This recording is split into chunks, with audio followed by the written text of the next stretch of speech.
and welcome to this meeting of the Growth and Regeneration Scrutiny Panel. You're very welcome, and welcome all the members who are here, and I also welcome the attendance of people who watch online. First of all, I'd like to just do some introductions. I got this wrong the last time, so I'm going to try and see if I can be a bit straighter this time with who appears on my screen. So let's just hope that it sticks as it is. So the first person I've got is Joe. Can you introduce yourself, and then Stephen? Yes, my name's Joanna Holmes and I'm the Scrutiny Coordinator, and I'm supporting the Scrutiny Commission on this meeting tonight. Thank you. And then Stephen? Yes, hello, Stephen Peacock, Executive Director, Growth and Regeneration at the Council. And the next person I'd like to introduce themselves is actually a substitute for Tim Rippington tonight. So Jill? Hello, my name's Jill Kirk. I'm Councillor in Lockleys. Excellent. And the next is Fabian, and then Mark. Hi, I'm Fabian Buckles. I'm Councillor for St George Troopers Hill and Vice Chair. Thank you. Mark Weston, Councillor for Henbury. Mark Weston. Okay, and then we actually have 3 Marks on this committee, so maybe we'll go for the other Mark next, which is Mark Wright, and then Kevin. Hi, I'm Mark Wright. I'm Councillor for Hot Wells and Harvestone. Yes, Councillor Kevin Courtley, Ward Councillor Bishopsworth. Thank you. And then we have Tom, and then the other Mark.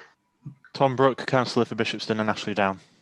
Okay, and now we've got some officers. We've got Kate. Yes, good evening. My name's Kate Cole and I'm presenting the performance report item. Okay, and we have Dan Berlin who's running the show for us, and then we have Bronwyn. If you'd like to just introduce yourself. Hello, I'm Bronwyn Faulkner. I'm a scrutiny advisor, just here to support the meeting. Okay, well that seems to be all the people who ran across my screen, and I really hope that I've not missed out on anybody. If they have, shout out now. Excellent. Okay. Sorry, Councillor O'Rourke and Nuala Gallagher, Director for Economy, please. Sorry, Nuala, I did see you, and then it must have moved. Thank you very much. So that's Nuala. Mark Bradshaw, one of the councillors for Bedminster. Oh, sorry, I thought you did introduce yourself in one of those 3 Marks. My apologies. Can I just ask if anybody has any declarations of interest? No. Chair, as previously, just that I am a Director of Bristol Holding Limited and of Bristol Energy Heat Network Limited. So any items on the agenda that pertain to either company, I will leave the meeting, but I don't think there are any on tonight's agenda. Okay, thank you. Can we just agree the minutes from the previous meeting? They've been published. I would just like to say, actually, I thought they were an exemplary set of minutes. I almost felt as though I was back in the room there because they were so clear. So thank you very much for Joe. Thank you very much. Yeah. Does anybody have any corrections or errors or any points that anybody wants to make? No. Thank you. Okay. So the next item on the agenda is the action tracker. So Joe, are you able to share your screen? Yes, I shall indeed.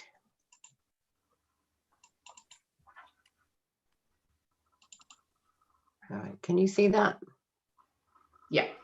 Great, lovely. So so there are 4 outstanding actions. 2 of them, the top one, the performance from the previous performance report, that information that officers had been trying to obtain from Public Health England. So that was there for you. Got that information for you. The second one on there, which was the housing delivery one, I've just literally received that information and sent that to you members via email. And I'll put that information up here and publish that information as well, because it was requested during a public meeting. So I'll publish that for you at a later date, but you do have that information. I've just received it. The second 2 actions on there were from the last meeting. One was to do with the Western Harbour, and that was, I'm just waiting for officers to provide me with some information about, you requested some information about who the target audiences were that officers would be working with. I've not had that yet, but I will forward that. I'll pursue that and forward that to you as soon as I've got it. And then the final action on there was to do with the advisory board chair that you were going to pursue, I think, and look into. Yes, I mean, I have made some progress on that, and we've certainly been having some conversations. And I think there is an appetite for scrutiny to engage with that panel and be on the working group. I think I'm not able to actually say a definitive answer to that yet, but I think it still is being discussed. Okay. Next, we're on to Chair's business. Just want to say I just want to sort of outline something about the way we do these meetings, and a slight change to the pattern this evening. Two of the items that are on the agenda this evening are very much what I consider policy scrutiny or pre-decision scrutiny. And I think this is exactly what scrutiny is really good at. But maybe it's the old teacher in me, but I was thinking when the outcomes of these meetings, obviously, sometimes they're not very explicit and nothing really happens with them. Often we have conversations in this forum and then they just, appear in the minutes. And I think that we could do better. So what I'm going to do this evening is on both the item on Temple Quarter and the transport item, I'm going to take members' comments and recommendations and points of view and collate them into a short report. And I think that those reports, I'll send them around and get members' agreement on them. But I think those reports should, in some manner, follow whatever project or agenda item that we're discussing, so that there is some actual real progress and there's some real sort of meaning and heft given to what members are saying, and that it carries forward. And I hope you agree and that you think that that's a good, it's progressive. I know that Stephen thinks it is. So essentially, really, that's all it is under Chair's business. If we can move on then to public forum. Just admitting, I've got David Redwell here and Gavin, what's his second name? Gavin Smith here as well. And is Martin here? I haven't got Martin at the moment, no. Okay. I'm just going to double check he's not trying to get in somewhere.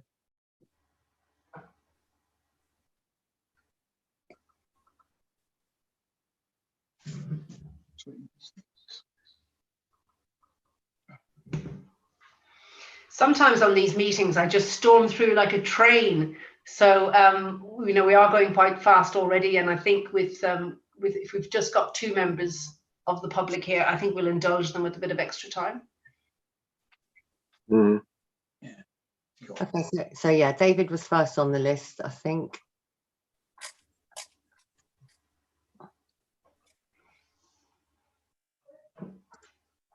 Shall I start, Chair? Hello, David. How are you? Very nice to see you. No, very okay. Yeah, fine. Waiting for an operation, but that's still been going on. But we're so what I want to talk about tonight is two things. First of all, Temple Meads, and obviously that is a very important regional project, both to Bristol City Council, WECA, the Western Gateway Transport Board, and the Western Gateway Partnership. Well, that's moving along in a reasonable way. We've got the ferry designed for buses, and we've got the buses laid out in the ferry. We've also come up with some extra stops on Temple Gate. We've got different passenger levels, which we need to make sure are accessible for wheelchairs between the new passenger shed and entrance, and obviously the ferry, which is going to be the new entrance to the station. So that entrance, we still got work to do to make sure we got covered walkways between the buses and coaches and the buses and the station, but that is moving in the right direction.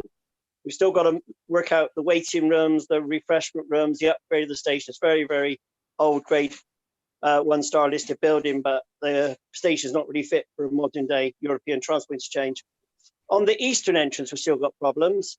And that is to say, we've still got to access the buses under the Cattle Market Road and out into Temple Gate, also the walking and cycling. We've got to find bus access to the eastern entrance. And that is a big issue still in the hearts of James Freeman at First Group and Nick Small at Stagecoach, who are working with the transport on the issue. So we're making progress, but the eastern entrance has still got to be sorted out for public transport. And we've still got to work out the southern entrance, or the southern entrance has the car park. And a lot of that car park will be for staff and the British Transport Police, because the station's a 24/7 station. There will be some passenger parking, but not as high as people think, because it will be a lot of staff parking. But that's still work in progress with the board and with our working party.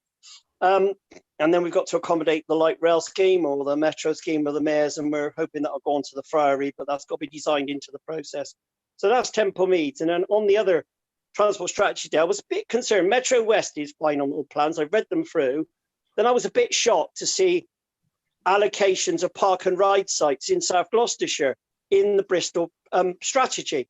They're not allocated, and I've just taken part with Stagecoach Group and first in the South Gloucestershire local plan. In fact, I've written chapters of objections on the grounds that we don't have a park and ride site identified on the M32. We don't have a park and ride site identified at Cribbs Causeway, and we don't have any extra car parking at Patchway Station or Severn Beach.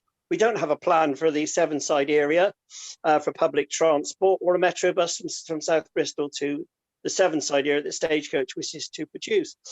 So I'm just very wary of a plan from Bristol City Council that commits other local authorities beyond its control, other than through WECA, to a transport strategy that it's not signed up to in South Gloucestershire. So I make sure the committee understands that today. WECA is supposed to be responsible for directions in South Gloucestershire, as it is in Baines. I'm more at ease with the Baines proposals, because the park and ride at Hitsgate is being worked on by Bath and North East Somerset, as is the metro bus and mass transit system between Bristol and Bath. And also a walking and cycling route between Bristol and Bath is being worked on jointly with South Gloucestershire, which also will look at some interesting designs, which I have some concerns about at the moment, where the cycling and walking goes behind the bus stops, and we have like a bus border in front. Now, there is some designs here that WECA have been looking at with Baines. So I'm still involved in the Baines consultation with officers to try and work out if they're safe for disabled people. There has been issues the committee may wish to look at in London, where Guys Thomas NHS Trust took Transport for London to court over the issues of the design for safety of disabled people. So I just flag it as an issue. I know that Marvin and George before him didn't put any more of those in Bristol at the present time, but it's something quite experimental, and I just want to have that looked at. But I do ask you to ask caution to make sure that things you're told are in strategies by Bristol City Council may not necessarily be in strategies of the surrounding three unitary authorities that make up Bristol. And I also make this very important point, is WECA is the transport authority, and WECA needs to make sure they are overseeing the strategy, as of course should now the Western Gateway Sub-Regional Transport Board, which of course has the responsibility to report into the government on any transport schemes that are not minor in the city. So I looked at the plans. I'm very pleased. I support all of what Adam Crovier may be telling you tonight. No disagreement, so does the Transport Board. But we can't control South Gloucestershire Council unless it's somehow merged with Bristol City Council and North Somerset and Baines. So we need to make sure that the allocations, I am pleased to say I spoke to Colin Chapman for about 20 minutes, and Colin told me all the things that we talked about, the allocations for Park and Rides Chair. Bristol are asking South Gloucestershire to accommodate in their local plan, and I've been working with Baines and North Somerset accordingly. Thank you very much. Thank you, David. Thank you very much. You always make very insightful and useful comments, and I certainly learn a lot from listening to you. So thank you very much. I think the fact that, you know, I'm sure you'll be watching and listening to Adam's presentation later. So thank you for that. And you made some good points that we'll be asking him about. Excellent. I think Martin has Martin arrived? Joe? No, sorry, Martin hasn't arrived. No, Okay, Gavin is so- here, but Martin hasn't. Shall we hear from Gavin? There he is, yeah. Hello, yeah, thank you. It's Gavin Smith from Transport for Greater Bristol. Thanks very much. Yeah, it's referring to the strategic transport plan, rapid transit proposals. That's what I want to comment on. We greatly support, we fully support the idea of bus priority. Just like to make the point that it should be bus lanes rather than what happened in Greater Bristol Bus Network, which was basically fiddling around, improving these traffic signals, which actually just improve conditions for general traffic, doesn't really specifically help buses, and in the end they get pushed to the back of a bigger queue. So we fully support bus priority, but we want it to be bus lanes, bus only sort of stuff. On the park and ride, we fully support park and ride, great. I think I'd probably echo Dave Redgewell's statement that it would be good if Bristol could bring the other authorities on board. South Gloucester doesn't have a good record on park and ride. What they call park and ride doesn't really seem to be it. So it would be great to see park and ride, and I think it's in Baines at Wells Road, Whitchurch, the A37. Similarly, it'd be good to see it at the top of the A4018 at the M5 near the new site of the Bristol Zoo, another excellent site, which can be served by rapid transit. Similarly, at the top of the A38 by the M5 again, Aztec West area, another excellent site for park and ride. But principally the M32, M4, which I know Bristol has wanted for 20 years. When I used to work there, they wanted it, but South Gloucester never let them have it. And so if there's a WECA agreement that we can have a decent, proper park and ride site in the M32 served by a rapid transit, that would be excellent. It just hasn't happened yet.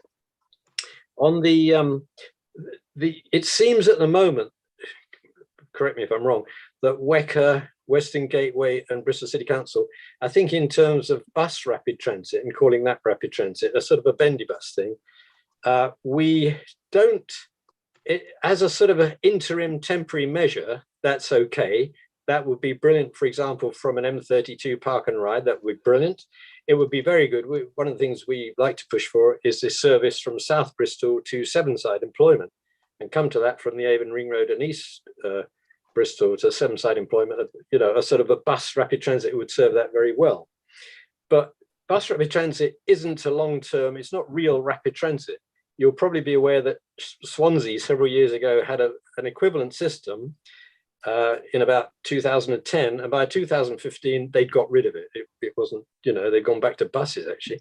So bus rapid transit, no, it's like a sort of metro bus but without the guide. It's so what we're pushing for is a tram system such as you're getting in Birmingham, which is linked with rail. So we want Metro West upgraded wherever possible, the Henbury Loop, etc., to rapid transit type service, integrated with a plan for trams.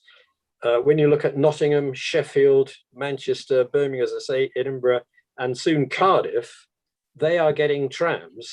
Most of them already got them. They get massive chunks of government money to do it. You know, all the ones that have got it are now planning extra lines. They get big government grants.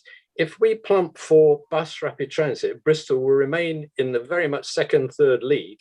It will never get anything like the money of the other systems.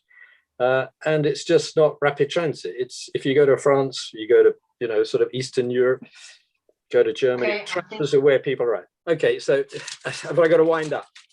I think that's probably about it, actually. Thank you. I've done it. Great to hear from you, Gavin. Thank you very much.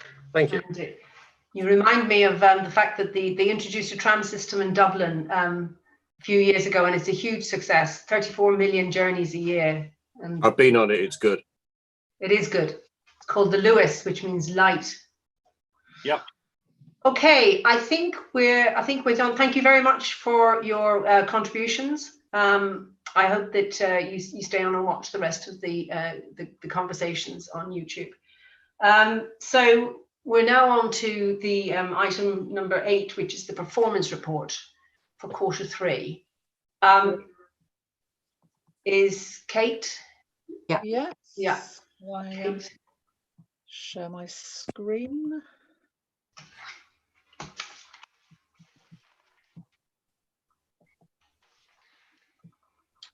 Right, is that visible for everybody? Yeah. You have had it already, so rather than sort of scroll through it, I'll sort of park it about there.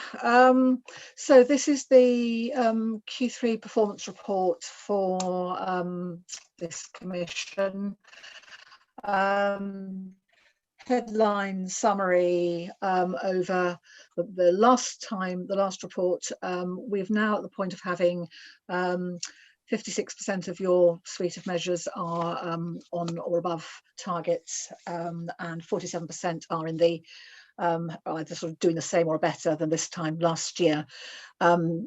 members will recall that last year, since last year, we've been also subdividing measures into ones that we are directly responsible for as a city council, and then those that we are calling citywide measures, where we work with partners, or it's a citywide delivery that informs the measure. And you'll see on that page just in front of you that there's a bit of a difference with how those have performed. What I'd also remind members of is that a lot of the metrics for this commission are annual, so we don't have a large number to report. What you are seeing for the first time this quarter are the headline results from the Quality of Life survey. That for this report, that covers engagement with cultural activities, satisfaction with the range and quality of events, and internet access in deprived areas of the city. All of this is set out in the appendix down here. There we are. Sorry, let's go down a little bit further. In the appendix here, that's on the sort of the detail. Just going back to quality of life, what I would say, we're currently working on a more detailed report with more ward breakdown and a bit more division than the top line measures that you're seeing today. So that will be, I think, quite informative around particularly things differences across the city in our citizen sort of perception and satisfaction with things that go on. Just as a reminder as well, in this report you don't see anything from housing and landlord services, because that goes to the community's scrutiny. For year end, we're also hoping to be able to just give a headline on the two transport metrics that are currently suspended. They're two measures on park and ride journeys and overall bus passenger numbers, but we haven't been reporting those in year simply because obviously there have just been such major impacts on the public transport network, say really across the whole year, so comparisons would be utterly meaningless. But we are in conversations with the colleagues at WECA who now provide that data to just get some headline year-end figures. That's all I wanted to say. I just wonder whether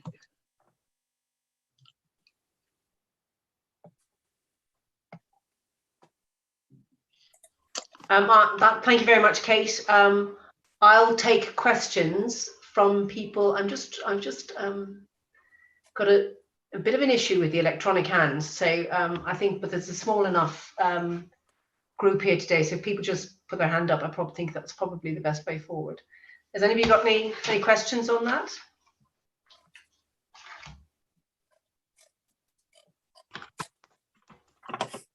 No, that's unusual. Thought there would be questions. No. Okay. Well, thank you very much, Kate. I think you've obviously written a very comprehensive report. Well,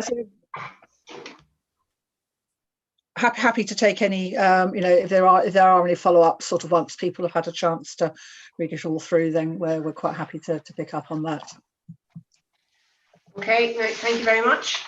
So the risk register, the two of them sort of slightly dovetail a little bit, so we can move into that one.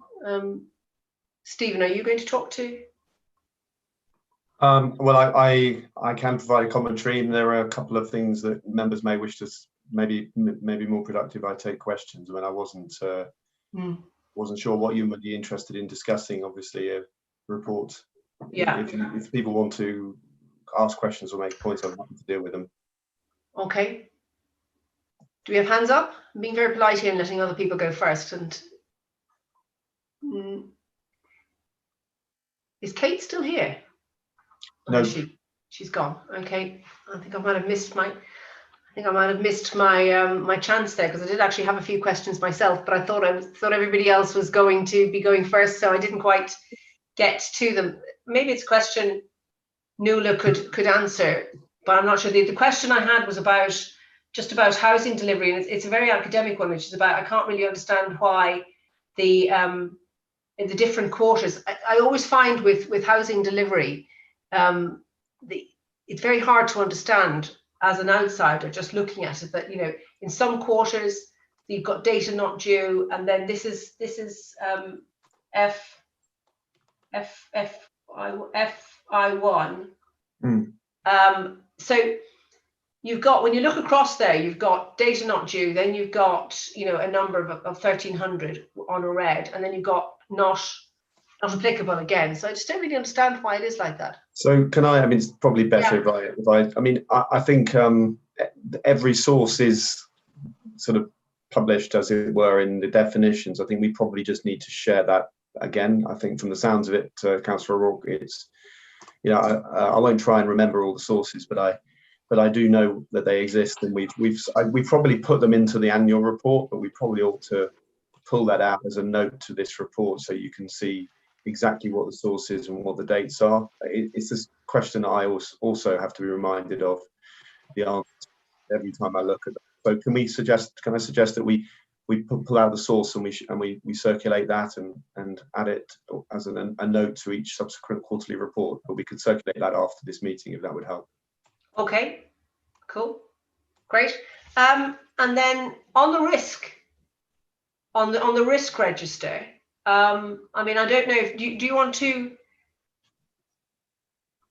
I mean, I could sort of, I waxed a little bit lyrical myself about this risk register, but I don't know if people really want to hear my musings, or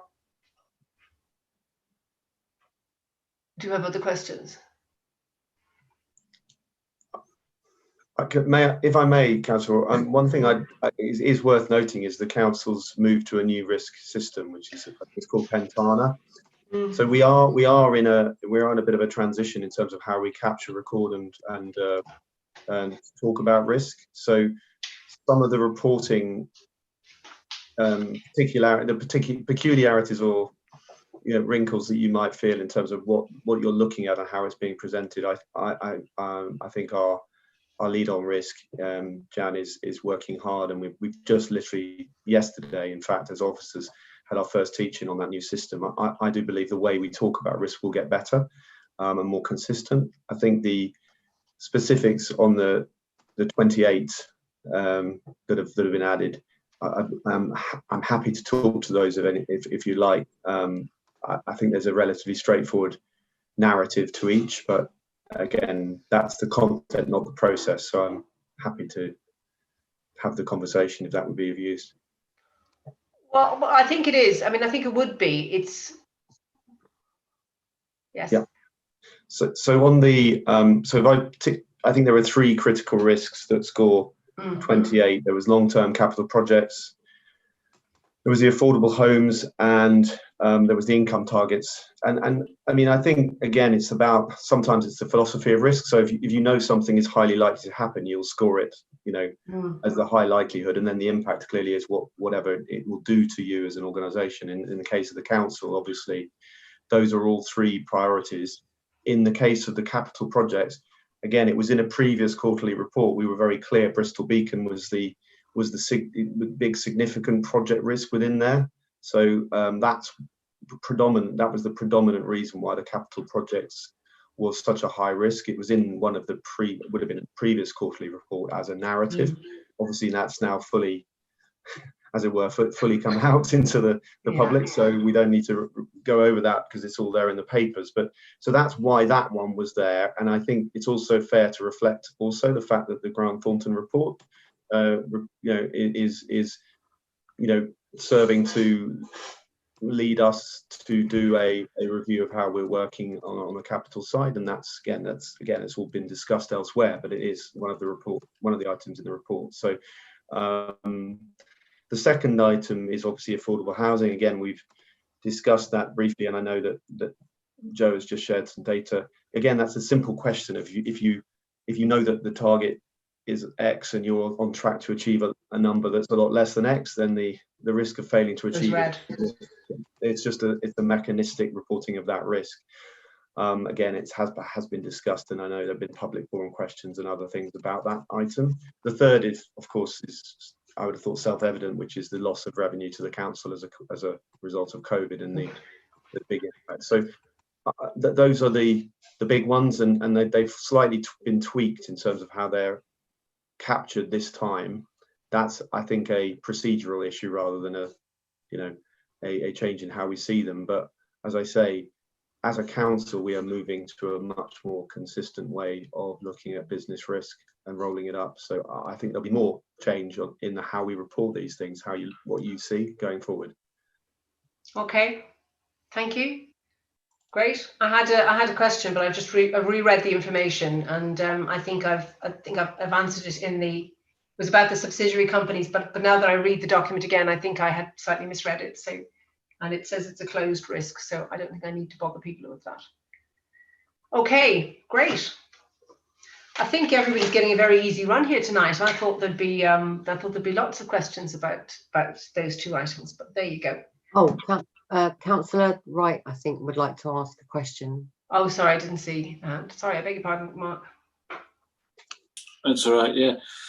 I mean, obviously, I'm very pleased to hear, that the Grant Thornton report is feeding into a learning process to try to, obviously, to avoid any kind of repeats of Bristol Energy. I mean, I'm a bit sort of despondent about this whole process, really. I mean, I spent many years looking at these risk registers and all these kinds of reports, and it seems to me, the problem with Bristol Energy wasn't that we didn't see it. It wasn't that it sort of came out of nowhere. I mean, the Bristol Beacon repair bill, which has sort of fallen out of the sky, and I think has caught everyone by surprise. I think people understand the nature of that particular problem, which is incredibly difficult to predict. An unknown unknown, if you like. Go back to Rumsfeld, known unknowns and unknown unknowns. The Bristol Energy situation, people were raising the alarm for years, literally years. I mean, I can remember 3 years ago. I mean, I forget exactly when you joined the council, Stephen, how long ago it was, but it wasn't a failure to identify that was the problem. So what worries me is, it's all very well to sort of slightly rejig these matrices where we multiply risk with impact and all this kind of stuff. I think the problem with Bristol Energy was an institutional refusal to accept the problem. How do we deal with that? That doesn't drop out of matrices, as far as I can tell. What is the solution to that? So I should clarify, the Grant Thornton report that I'm referring to was about the ability to spend our capital programme and provide the capital monitoring and assurance. So okay. To apologise if there are several Grant Thornton items. So that was a reference to capital programme management. Because we only spend half our capital. So that was the item. Apologies if that confused the items. And I wasn't here 3 years ago. Can I foolishly go back? It's quite obvious to anybody now that I had lost my notes at the beginning of the performance thing, and I thought other people were going to be asking questions, but I found my questions now. And I do have one that I would like to maybe somebody could follow up on it. I see your hand there, Fabian. I'll come back to you in a second. I was interested in the one of the below target criteria was for planning. And it said that the reason was that due to reduced income, I presume from planning things, they weren't able to resource the team in a way. And I just didn't really know about that. I think it's interesting to find out. So is the size of the planning team predicated upon the amount of revenue that is coming in from the applications? It's a really good question, and there's a whole conversation about the business of the planning department as opposed to planning policy. Planning income comes from major applications and pre-apps. And then there's a long tail of work on which, if you were a business, you'd effectively go, that's negative margin. So I can't give you a precise answer, but if what the team is saying is that the impact of losing some of the business because of COVID was as it were, a cash flow shortfall because of the model that is a function of national planning policy, it's how the statutory function is designed nationally, then we obviously do have to live within our means. It's actually an interesting question to which the answer is actually quite complex in terms of the number. What is it, 1,500 planning applications a year? So it's a machine, but the fuel that actually makes it possible to deliver it is quite a small number of things.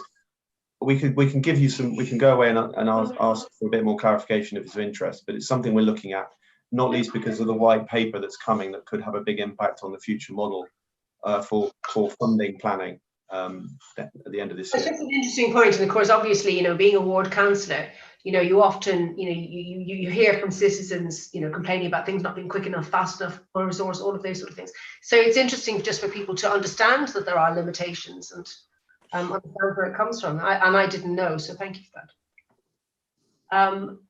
So Fabian. Yeah, I just wanted to raise a point on this whole Bristol Energy thing. I mean, the question I've got is, well, who advised the council to carry on?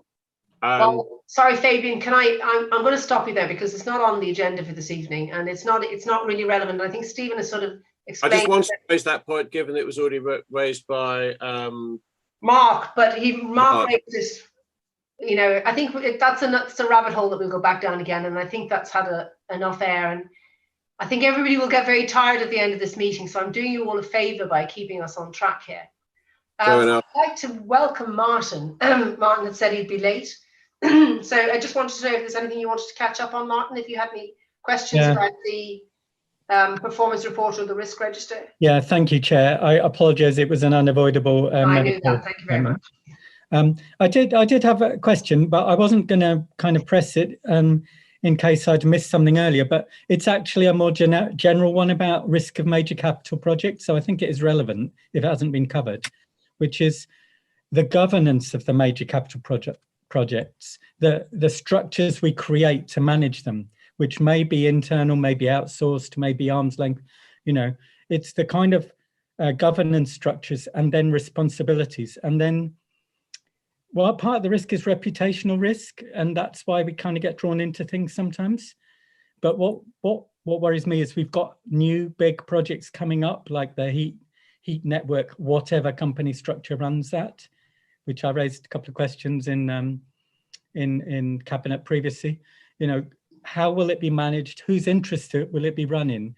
And that's part of the risk, because that's part of the problems that can arise and then affect us both financially and practically and reputationally. Do you want to come back on that, Stephen? Well, to agree that governance and management of risk of these projects is absolutely, it's fundamental, and the challenges of doing so in a public body whilst managing commercial interfaces, you don't need me to tell you that that is a challenge, and all local authorities face challenges of that nature. My own view as someone who's recently joined is that we've got to continue to put shine a lot of daylight onto these issues as much as we can, with the duties of confidentiality that exist, so that we aren't going into these things blind, and that we're trying wherever possible to engage in scrutiny or member groups. Indeed, like the conversation we had recently on City Leap, which by definition had to in part be in closed session because it's a live procurement, but that's what we need to do. There are a lot of experienced people, both members and obviously officers, and I just think we've got to put our heads together, because ultimately most of the things we're talking about here are shared objectives that transcend the different political views, and they are much more about Bristol being in good shape for the future, and it's about how we do that. So I personally believe that, as Councillor O'Rourke said, the policy and sort of pre-decision scrutiny is a really good way to go. Great. Could I just add the learning processes?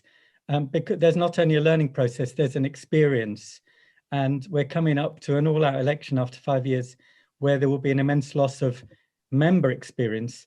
But in the past, as has been said tonight, there are officers who weren't there when these projects started. So we lose sometimes the professional experience and the politicians' experience.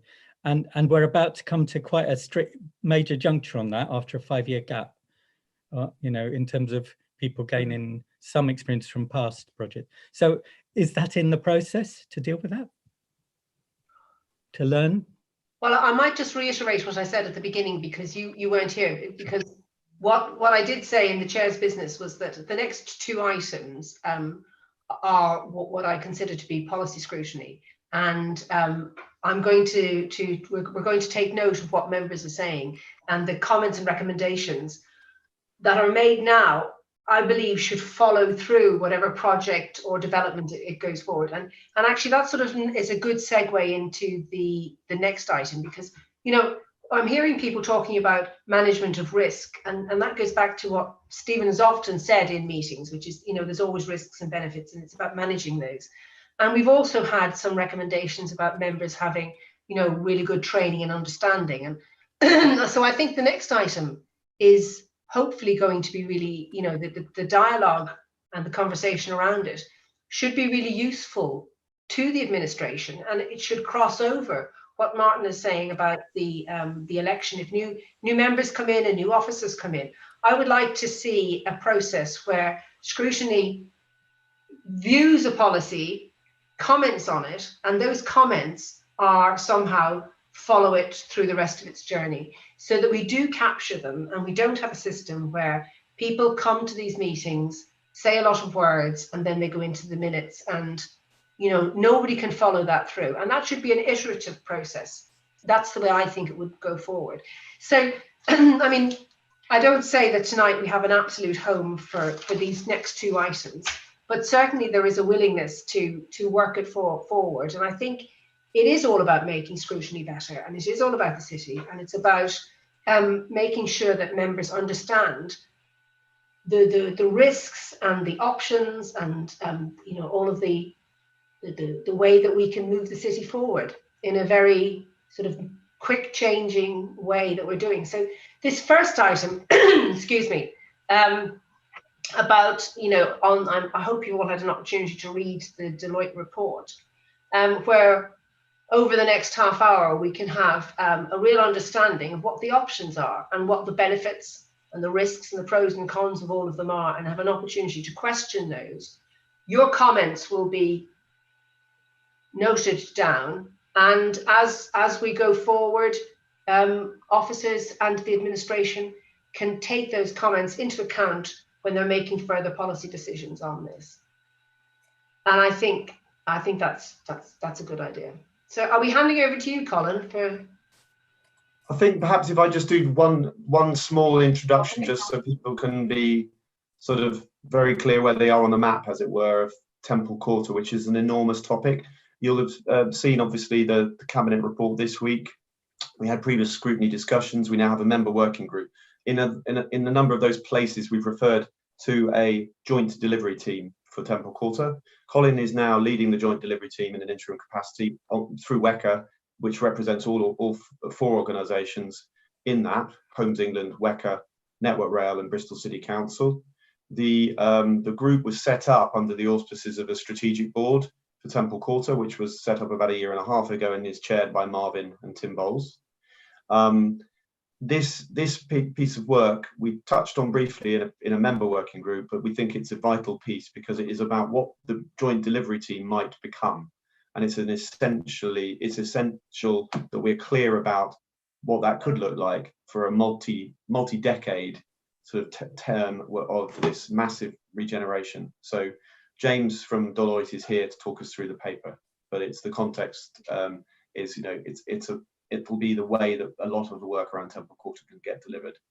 Colin?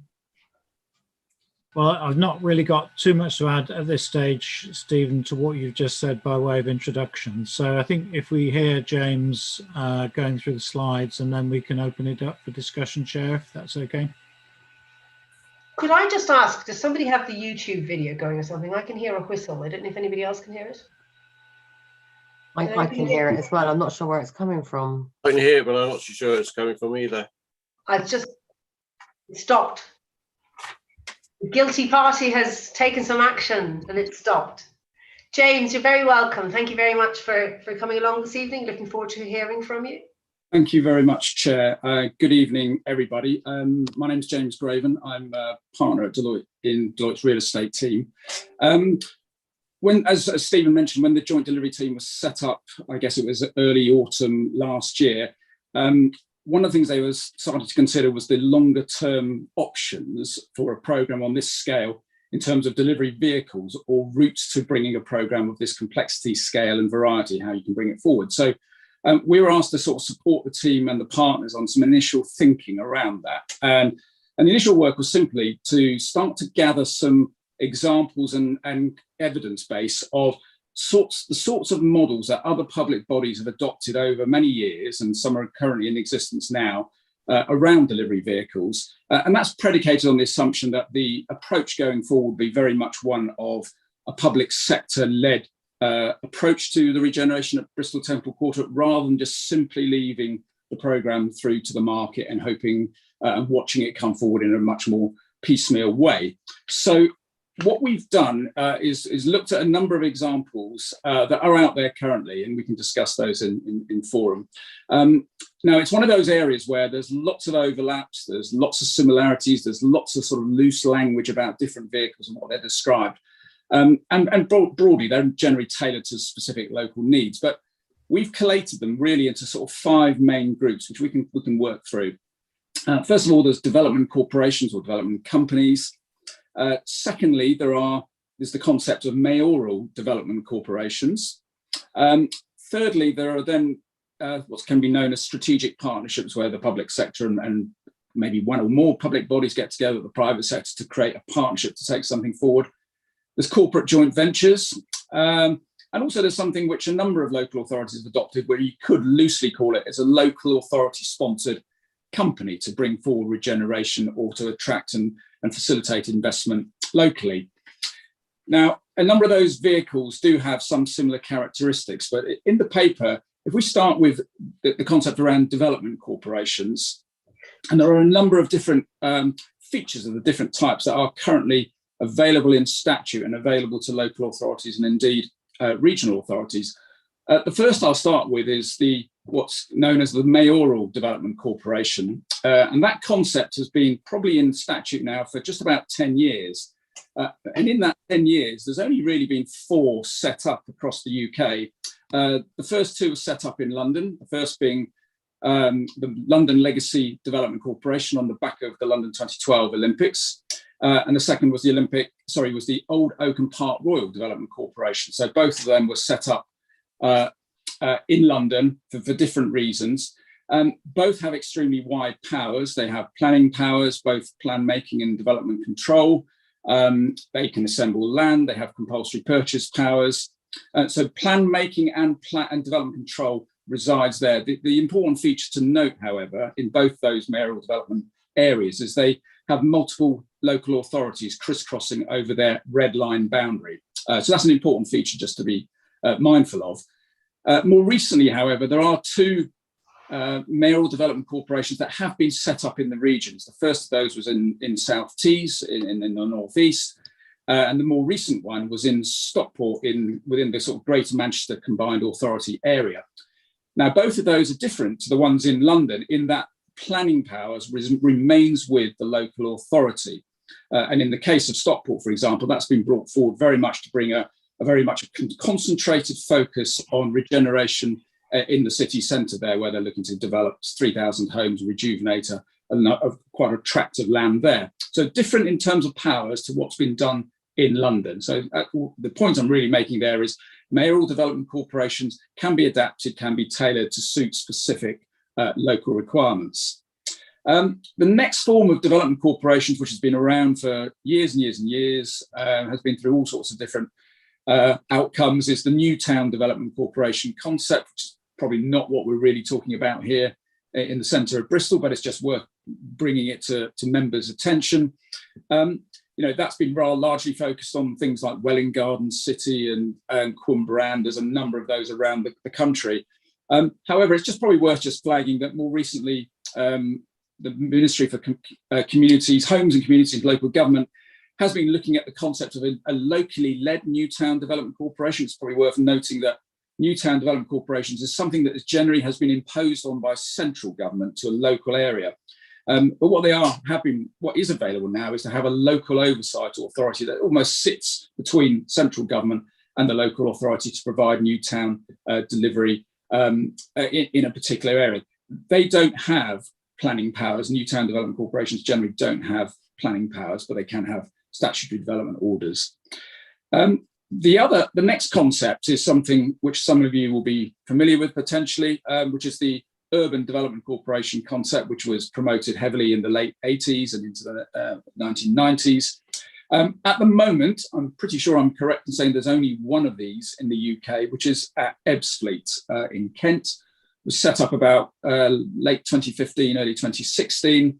And that was, the planning there in Ebbsfleet remains with the local borough. Plan making remains with the local borough, I should say. But again, planning control has been passed to that development corporation. So that's a relatively new development corporation, but the only real one that's active in the UK at the moment. Now, one thing is worth drawing attention to members is a new concept which is being consulted on at the moment with government. And this relates to an East Midlands Development Corporation. Now, the concept there is to have a locally led development corporation where it has been proposed by, in this case, a number of local authorities to central government, and has a range of powers being proposed, including plan making, development control, land assembly. And that's an area where, in the interim, in the East Midlands, they have set up a company to take forward the development regeneration, a company limited by guarantee as an interim vehicle pending an outcome to see what government comes back with in terms of that consultation of the prospects of having a locally led development corporation. And one of the advantages there is that would give greater control to local politicians and local people, and greater ability to appoint board members, which is an important concept in any of these development corporations about who sits on the board, how the composition is made up.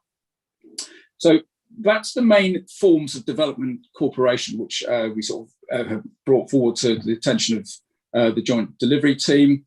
The other models which are in the paper, which are just worth noting, and are models where public authorities get into corporate arrangements but don't really have the scale of powers and presence that those other models that I've just outlined do have.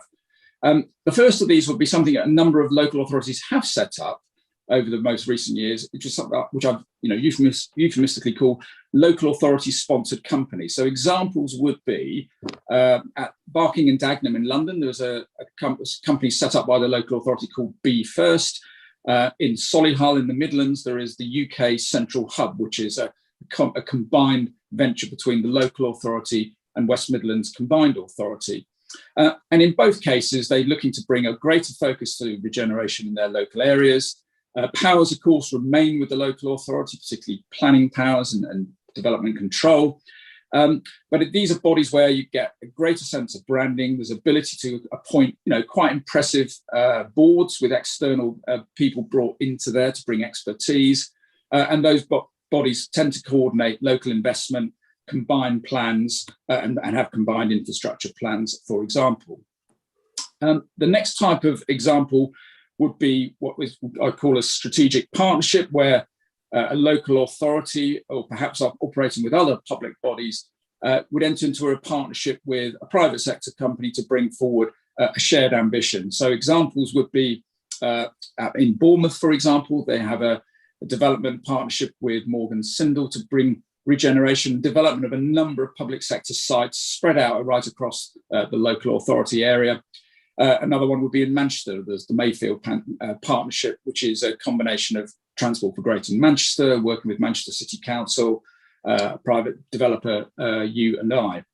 And the final one would be corporate joint ventures, where local authorities or public bodies would set up a dedicated company through quite often after a public procurement process with a private sector body to take forward regeneration. So an example there might be at Thamesmead in London, where they're looking to develop about 11,000 homes over a 20-year period. There's extensive infrastructure, new transport to be provided, flood protection. And they've actually gone through an ODU procurement process and have now, well, about 15 months ago, appointed Lendlease, the Australian-led developer, to be their long-term strategic partner to bring forward infrastructure and housing. Again, of course, in those situations, powers reside with the local authorities. So it's worth saying that those latter three examples, local authority-sponsored companies, strategic partners, corporate joint ventures, they are mechanisms through which regeneration can be brought forward on single or multiple sites, for example, but they're also ways in which forms of development cooperation can also engage with the market and indeed do engage. So that's quite a lot to digest. I suspect there's lots of issues and debates you can have about lots of these vehicles. Hopefully it's a helpful summary, but there are a range of approaches that have been adopted elsewhere. I think they're worth for members to consider and debate. There are pros and cons, and inevitably there's lots of views and perspectives of these things. But ultimately, the important thing to notice is to get the right models. If indeed you choose to go down a delivery vehicle approach that meets the requirements of the specific requirements of Temple Quarter. So I'll pause there, and I'm happy to take questions. Okay, so if I just see some hands. Fabian first. Thank you. I suppose the question I've got, when I first saw plans for improving Temple Meads have been around for a while, and I think what's being proposed is excellent. But I was a bit dismayed when it said that work wasn't going to start, when the report said work wasn't going to start for 10 years, it wouldn't be finished till the 2040s. And I'm thinking, well, okay, these different options that are available to us, which ones are better at delivering at pace? Can I first just make a comment about the 10 years? There's work going on now. We picked up this reference to 10 years. Colin, can you clarify what we can say today about the work that's already underway, which would ultimately form part of this delivery vehicle at whatever point? But it's not 10 years away, it's happening today, right? But yeah, absolutely, Stephen. So quite a lot of the work is around the station is already underway. The roof works to the station, for example, contract is underway. The enabling works to Temple Island, well underway in terms of project development work. So all these things are kind of have a different life cycle. The university campus, of course, still a decision to be made on that, final decision to be made on that, but all of the strands of work that make up the whole of the Temple Quarter programme have a different life cycle. So there is work, quite an extensive amount of work that will be commenced in the very short term. Some of it's medium term, and as you say, some of it is much longer because you need longer to consider the infrastructure requirements of some of the proposals that are on the table. And we can't say too much more than was said in the Cabinet report about the bid to government around the station entrances. But suffice to say, subject to that process, that work is already planned, to continue at pace, even when we get a response. So it's very, very shovel ready, shall we say? Good. That's good. Okay. Any other questions? Well, that still raises the question of which model will be which model of corporate development board or whatever we go for will deliver at pace. Where are some more efficient than others? There's all these different models, but which ones are the most efficient? Councillor Breckles, actually, it's a really interesting challenge because, in effect, because we've got the joint delivery team, we've effectively recognised that we don't want the pace of our ability to get on with things to be, as it were, at risk because of the long discussions about corporate governance. So The four organisations are already in effect working as if there is an entity, but they're all doing so within the governance that they all have. So in a sense, we've almost recognised your comment in saying, no, for now we need to set up something that allows us to get on with it. And we signed an MOU, again, which is referenced in the Cabinet report. There'll be things that we can do that don't in any way fetter, for example, the ability of you to scrutinise us as if this was any other council project. But when we're in the room with the others, give us the ability to act like, sort of a joined up entity. So my view was that almost allowed us to have the more thoughtful and frankly time consuming, because it is going to take a long time, discussion about what is the right thing for Bristol, which reflects the sort of 30-year plus horizon that this entity, when it gets launched, is going to run for, we hope. How long is it typically taking, James, Colin, for organisations to set these things up, even once they know which version they want to? It's years, isn't it, typically? Could well be a couple of years at the very least. It depends on which model you select. But and just adding to the point about the question is, I would just say that one of the factors in terms of considering the pros and cons of the different models will be the confidence that the private sector gets from the model which is adopted in terms of investing long-term in infrastructure and development proposals, and that will be quite an important consideration in terms of which model you choose. Can I just say that whistling noise is back? So if it's stopped, all I have to do is say whistle and it stops. Sorry, go ahead, Stephen. I was going to say, I'm deliberately not looking at another screen to see what James sent, although I looked at it earlier. But I'm just thinking within the different models, there are some sort of fundamentals that I think will be, they're in the document, but there's some basic issues that might be useful to tease out. And one example is planning powers. That's an example where, as a local planning authority, we sit here with that that ability to ultimately deliver that, keep that power, and that would be an interesting discussion. I think there's an assumption that that's not required or desirable, as in the transfer of any of those powers. That's a massive conversation. But just to sort of give you an example of the spectrum of possibilities, that's if you go to first principles and you say, what do we want this thing to do, and what do we definitely not want it to do, you can establish a sort of, probably not that many red lines. And when I say there could be a kind of a process by which an idea of what is and isn't doable and desirable could be arrived at, red and amber lines. We talked about planning powers. That's not something that local authorities need to give up.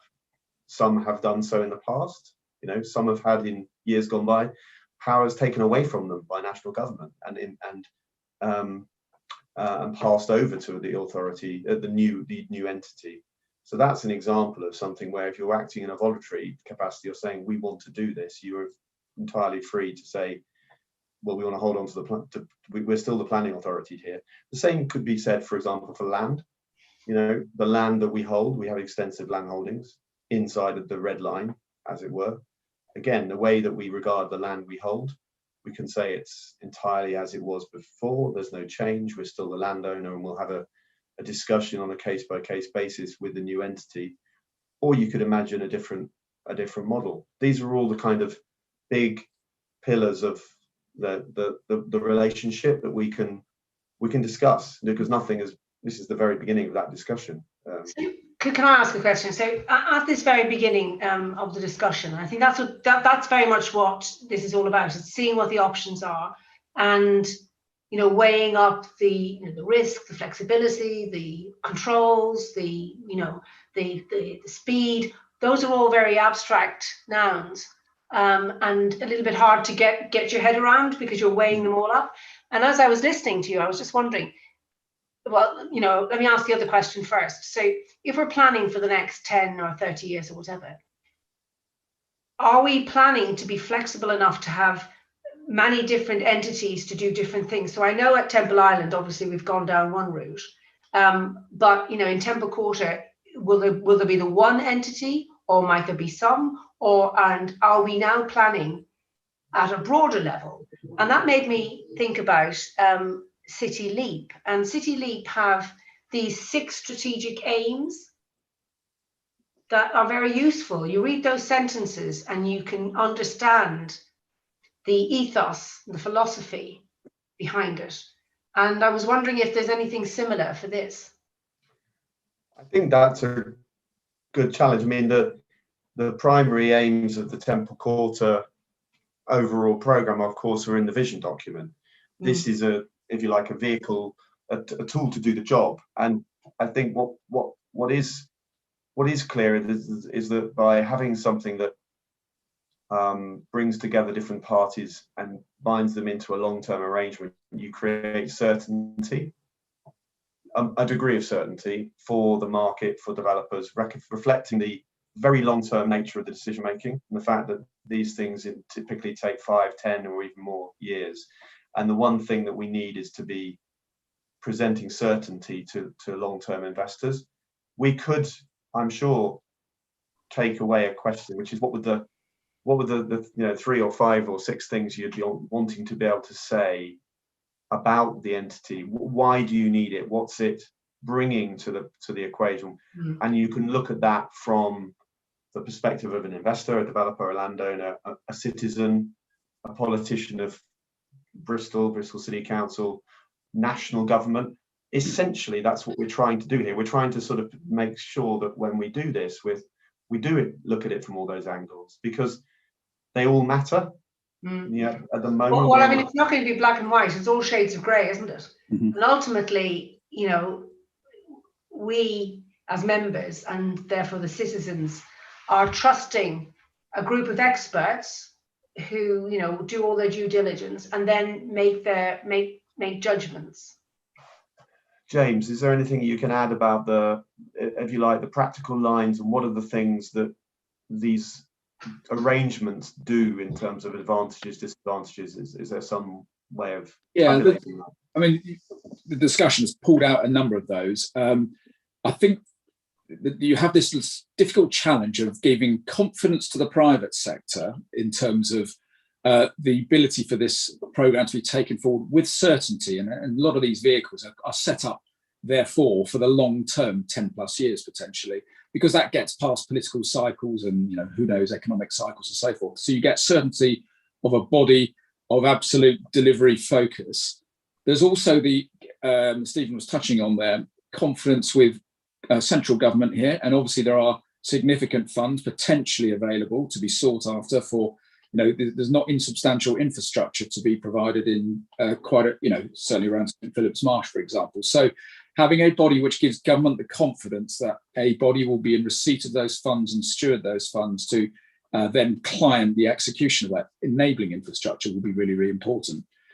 Another important factor here is perception, and perception in terms of branding of the scheme, creating a sense of certainty, positivity, and branding can matter in terms of attracting investment, inward investment, not just from the UK, but also internationally as well. And people will see from time to time cities make great big launches at international events. Maybe those days are finished now with the current environment, but it is an important seller to attracting investment, both in terms of development, both in terms of new businesses, giving the confidence this is serious, it's certain, is going forward.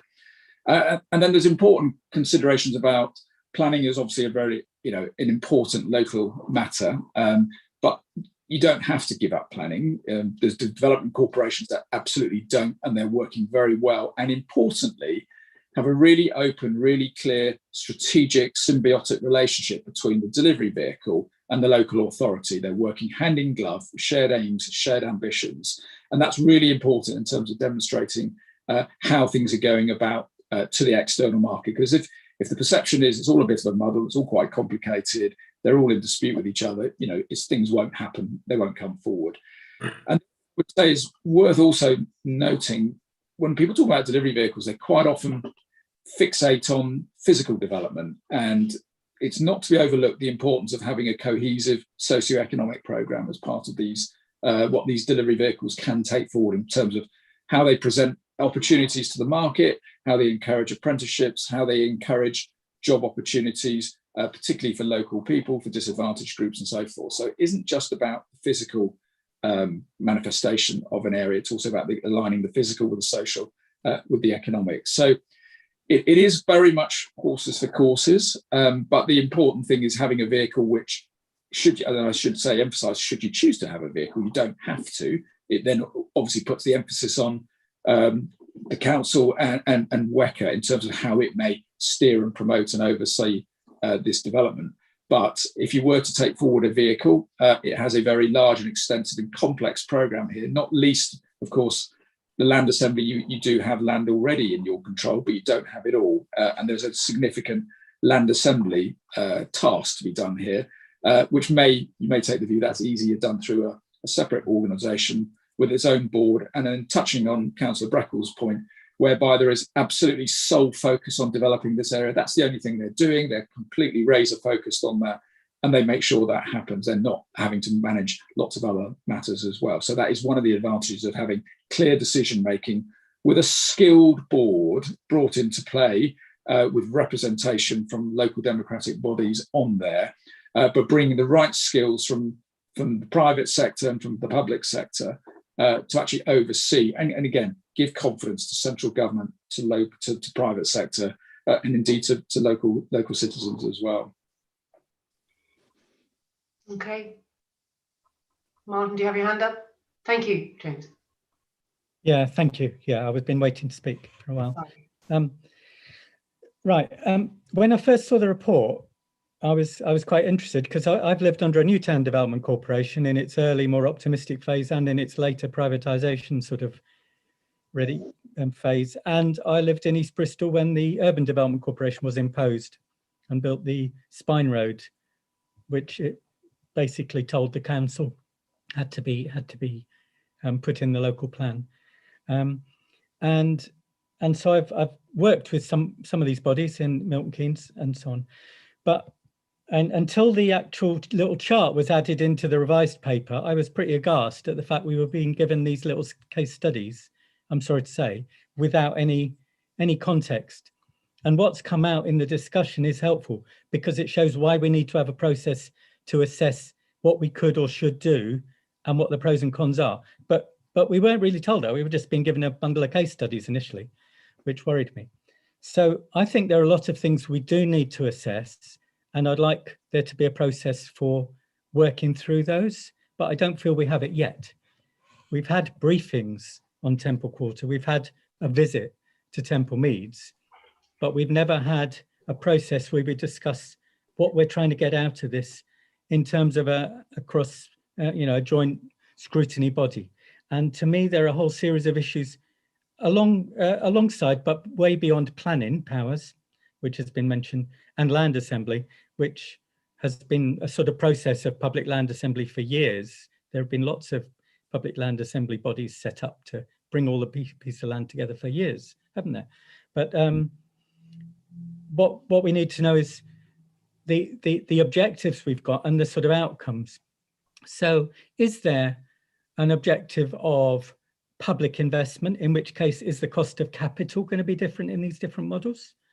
Is there a risk of privatization of public assets, in which case are we going to be creating more private spaces that aren't really public and we don't have any local authority control over because they're put in private hands, like Victoria Street, Millennium Square, Cabot Circus, all those other places that have taken away bits of the public land?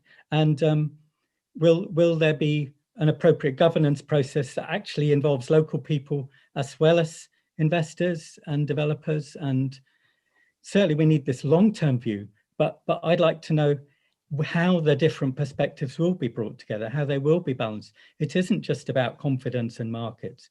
It needs to be about building communities. Now, the new towns in the old days actually put a lot of investment into building communities because they were creating new places, new facilities, and they wanted there to be engagement and connections and things like village halls that were created and so on, so that people had a stake in the place. They weren't just buy to let tenants for a while and then moving on, or investors then moving on, reselling the assets that they developed, which happens so often. So I'm worried we've not really got a process to actually assemble all these questions about public-private governance, who gets the return, how much of the return is in public hands, how much is in private hands, how long are we signing away kind of certain of these rights and responsibilities and opportunities.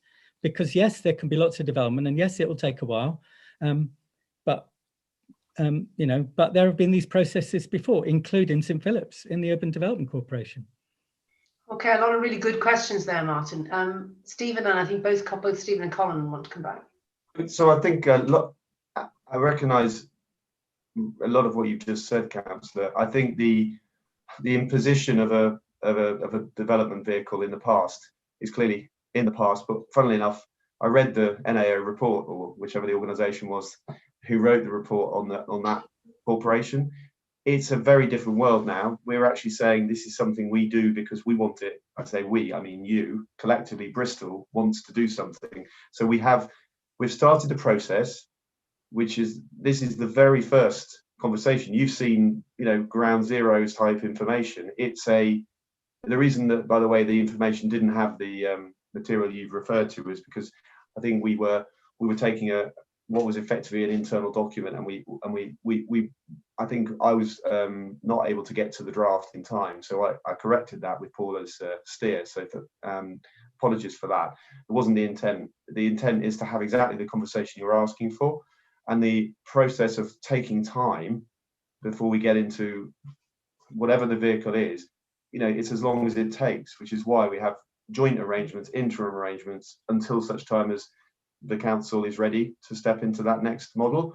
In terms of making this about communities, about people, that's absolutely clear in the vision document. I hope it's clear enough set out, and the commitment to consultation and engagement, which again was in the cabinet report, and we sort of got that started in the vision document.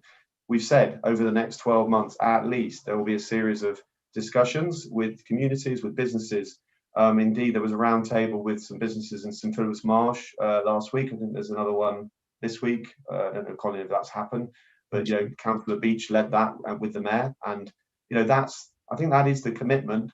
It's not to rush to a model that hasn't been talked about in public. The delivery vehicle will only get done when it's ready. In the meantime, the vision and the engagement and the consultation on what the future of Temple Quarter is has just started. So I want to reassure you, I think this is our 5th form of scrutiny and member engagement on Temple Quarter this calendar year. So we're not keeping this away from you.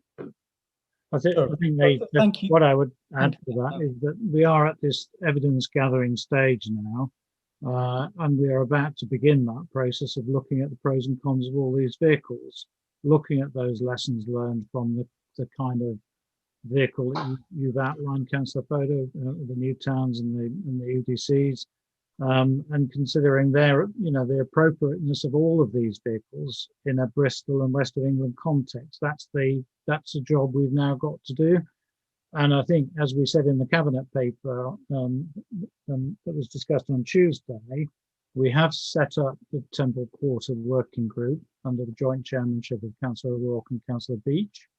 That's a good forum for having a long, detailed discussion about all the points that you've raised in relation to these potential options.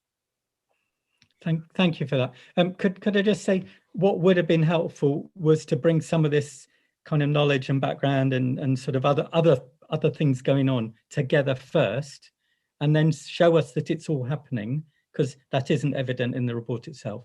And then ask us how we want to contribute to that process, because I hope we'll have a continuing, or this body, scrutiny body, will have a continuing role. And yes, I hope it'll be a really constructive, collaborative one. But there seem to be several different things happening with several different people or places or groups. So how do they join together? And even the 4 bodies that are involved, to what extent are they sharing or giving up their sort of private interests, if you like, the Network Rail interest, Camden, and how are they being brought together? And then let's discuss how we manage that for this long term. Chair, if I may, can we ask one of them to comment, because David Carter from WECA is on the call. David? Yeah. Hello, David. Hello, Councillor O'Rourke. Yes, I've been listening to the conversation. Actually, very much the case that this is drawing together, and I think Stephen May mentioned it earlier, and clearly from the other, particularly from Network Rail and Homes England, it's about pooling the interests that we have to end up not ending up in a situation where we're all having to negotiate bilaterally. We're having a multilateral negotiation through the joint delivery team on behalf of the partners. So that's very much it. In terms of giving things up, I think it's more about actually centering things together so it can get done quickly, and that's the role of the joint delivery team. Nobody's particularly giving up any sovereignty or any property rights unless or if what comes out of the development proposals, and particularly what you've seen in how it might develop from the joint delivery team into delivery vehicle, it's right for the delivery. And one of the things I think Stephen mentioned is we're already moving on with it. What our voyage of discovery will tell us over probably the next year is which one of those things or which elements of what you've seen are correct. And then that would be the point where we put it together. So from our perspective, what I think that the combined authority and our new mayor will want to see is that this is commitment to achieve it over the long term, because this isn't something which can be all achieved in the next 2 years. It's going to be a long process, and we need something that binds us together, both with the objective and with the shared endeavour. Cool. Thank you for that. I do sort of agree with Martin in many ways. Is that at the moment, there's not really enough meat on the bones of the information that we have for us really to be able to make really meaningful comment. And I'm not saying that information has been kept from us. I think it is because, as Stephen says, it is very much ground zero. And I think that we really need to keep this moving so that members are still discussing information as it goes forward. I think we all know that there's a genuine concern in the city that, if we go into these strategic partnerships, we're giving something away. And I suppose you could sort of read this document, not literally, but almost as if you're reading it from left to right. It goes from public to private, and there's this arrow going towards more commercial, private endeavors, that we're giving something away. And I don't think people understand what we might be getting back from it. So I think tonight, really, it's much more actually about us having a series of questions that we would want to pose. And I think that would be really helpful, because it's very helpful for Colin and Stephen and the other members here tonight, the other officers here tonight, to know what members want to know, I think.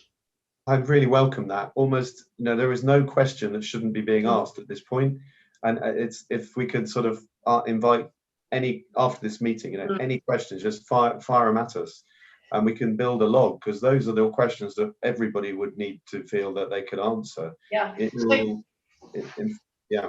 So I'm getting this picture now of these four entities, Homes England, WECA, the train people, us all coming together, everybody trying to get their piece of cake into something with an overarching umbrella organisation over it, driving it all forward. Is that what our ultimate aim is? To be honest, at the moment, it might look like for us, it's a bit more like trying to get four people to thread a needle. I mean, it's about today. It's about the conversations that I've alluded to, but which again won't go further than are in the cabinet report. Talking to government, in particular, about that very immediate opportunity. There's also the vision document that in effect sets out the long-term aspiration and starts the process of engaging, which we're all involved in. We're not, to be honest, there's no energy being expended between the four parties and kind of going who gets what and what's he or she doing. We are, the task is so big that we are already having to pool whatever resource and capability we have to keep going. So Network Rail have offered to second people into the joint delivery team. WECA, have used some of their investment funding money, and Homes England are extremely committed to this process. They see themselves as co-designing bids to government rather than receiving them from us. So we're genuinely working in a way that is not about a negotiation between us at all, because the prize is huge and there's a lot of work to be done. So Stephen, what do you think the next steps are? Well, I mean, it is quite a busy period right now, because there are some milestones that we are trying to move through, as it were. Definitely, we see a key role for scrutiny and the member working group, and we need, I think, to build a work plan for our interaction with both that links into the work plan of Temple Quarter. So there is a draft work plan for the joint delivery team, and I think we should try and mirror that with you, and whatever the arrangements are after the election. I'm going to defer to Colin or David if they can say anything more specific about what we think the next steps are on the delivery model. In my head, I don't know, but they may have a plan. But I think it's in the work plan somewhere, Councillor O'Rourke, and we need to just map it and bring it back here and workshop it with you. But Colin, is there anything more you can add on timetables? I can't hear Colin. I'll try. Try David. No, sorry. Oh, there he is. Yeah. So the next stage is, as we said, to look at all of those models and to try and sift them, come up with a short list of options that we can then investigate in much more detail, because I think there are some examples that we might, want to say are not probably appropriate to a Bristol and West of England context, but that's the exercise that the four partners now need to undertake, and then come up with some recommendations as to a short list of options that can be discussed and debated and considered in much greater detail. So when would it be right to come back, do you think, Colin? We're currently targeting, I think, James, the end of May for the next stage of the work. Yeah. I think through that, look to come back with as Colin says, a short list of what appears on the face of it to be the most likely or most optimum vehicle models, and then that provides a basis for, exactly as members have been describing, having a proper consultation discussion.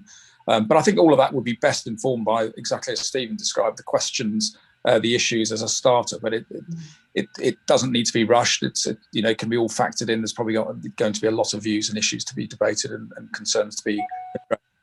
So is there any sort of formula for a criteria that could meet the vision document, so that, where you can look at something and see the different weightings and things, so that we can have some absolute concrete way of knowing which of the delivery mechanisms would take us forward in the way that we want, or sort of a sense of approval? Do you know what I mean? I do. I almost think I can imagine a table. There's a tabulated. Like a grid. Yeah. Yeah, grid. Tick. Exactly. Yeah. That's exactly what I think we do need, and I think we knew that we weren't there today because we wanted to just bring it early. But you putting questions to us can really help us to sort of almost like build the grid. We can go and do some work on it, and then we can bring that back. I can beginning to see something taking shape, which is, yes, it does this, it's quick, it's quite guaranteed, it's a bit more risky, it's flexible, it gives us power and influence. And I think what we need to overcome is this idea that you give away something without getting something back, and being able to measure that is really important. I like the idea of the grid, and I think I was going to say, Councillor O'Rourke, we have looked at a number of, if you like, evaluation or assessment criteria, whatever the phrase you'd like to use. And that covers exactly the sorts of things you've described, in terms of how easy, scale of legal powers, resourcing, ability to raise land, what you do with planning, flexibility, how easy it is to set up. You could certainly have a grid. I suppose one of the challenges of these exercises is one person's tick is another person's cross, of course, but hence that's the whole point of debate. So we could make this pretty interactive. We next time it's just a question of what's the appropriate format for members, and not wanting to monopolize your time on scrutiny, but because it's such a massive topic. It can be quite hard to break into, as we've seen, but I think we can make a good fist of that grid idea. Yes. I don't know whether you're going to do that before or after the SIFT, but if you do that first SIFT, I think it would be useful for members to understand, the criteria for that's probably quite a simple few paragraphs or something, but I think that's important as well. Yeah, bear in mind, we will be nowhere near. We won't be anywhere near to a decision or recommendation then. So there's no reason why you shouldn't see our workings, as they say. That would just be useful material, I think. Yeah. It'll be an opinion, I think, at this stage, and then an opinion to be challenged and debated, because there would probably, if everyone on this call was asked to fill that grid in, the grid would look completely different. So, but I suspect we could do a grid quite in a quite straightforward way to get the conversation going. It will provoke conversation and reaction, and maybe that's the right way forward. I think that's really. I mean, that's the purpose of this type of scrutiny, is so that we can have informed opinions, and the adjective informed there is very important, because we have to be given enough information to be able to make those, to form proper opinions, and then have our opinions heard. And I think I feel fairly confident that we're getting towards that way. I've made several points which I'll sort of draft up tomorrow, circulate around to other members, and see if we can. I think it's mostly questions, but I think that's very useful at this point. Does anybody else have anything else to say? Paula? Tom? Just a quick one. I'm conscious of scrutiny's time and agenda at these meetings. Could I suggest that the kind of in the first instance it comes to the working group, and then the results can be fed back to scrutiny? That's a good idea. Yes, that's a very good idea. I like that idea. Thank you, Tom. Excellent. And actually, I quite like that symbiotic way of the working group looking at things and thinking that should come to scrutiny in the public realm, and then go back into the working group. Yeah, obviously the working group's not a formal kind of scrutiny group, but it's a functioning in a similar way to the scrutiny task force. Yeah, and we'll have more time to sort of tease it all out. So exactly. In a bit better form. That's a great idea. I really appreciate it. Any more on this, Martin? Yeah, thanks. Can I say I feel so reassured we're getting to where I kind of felt we were. I suppose I thought we were meant to be there already, and we're getting there, which is helpful. The other point is that the different people filling it in, as was just said, if you're filling it in from the investor's point of view, you probably will have a very, very different set of wants and needs and asks than if you're from the existing neighborhood community, which was one of those points that came up, was it 18 months ago, when we were briefed about the impact on the dings of massive new development and so on, which is what is being faced here. If you're an existing business, what is your perspective compared to if you're a major new investor? And I can just remember the old businesses being cleared away from St. Philip's by the Development Corporation in their compulsory purchase. And they either closed or they went to Avonmouth, but they certainly didn't remain in the area as beneficiaries of the Development Corporation in terms of that neighbourhood. So I think we need this iterative process, and we definitely need to think which personas are there making these judgments, and then bringing together these perspectives to have a more collaborative approach. That's an excellent point, Martin. Thank you very much. Okay, we have a long way to go. So yes, I think very useful process this evening, very much groundwork, and definitely we'll be coming back. Thank you, James. Thank you for having me. Thank you for your time. Thank you for your Thanks. presentation. You're welcome to stay, but if you want to head off, I'm sure you're welcome. I think I'll head off if that's. I'll offer my. What, you didn't want to stay on a Zoom call well into the evening? It wouldn't be for the first time, I can assure you. I think we're zoomed out for the last year, aren't we now? Everybody is. Thank you very much. Pleasure. Thank you. Thank you.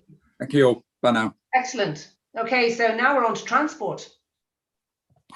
And that's over to Adam. Hi.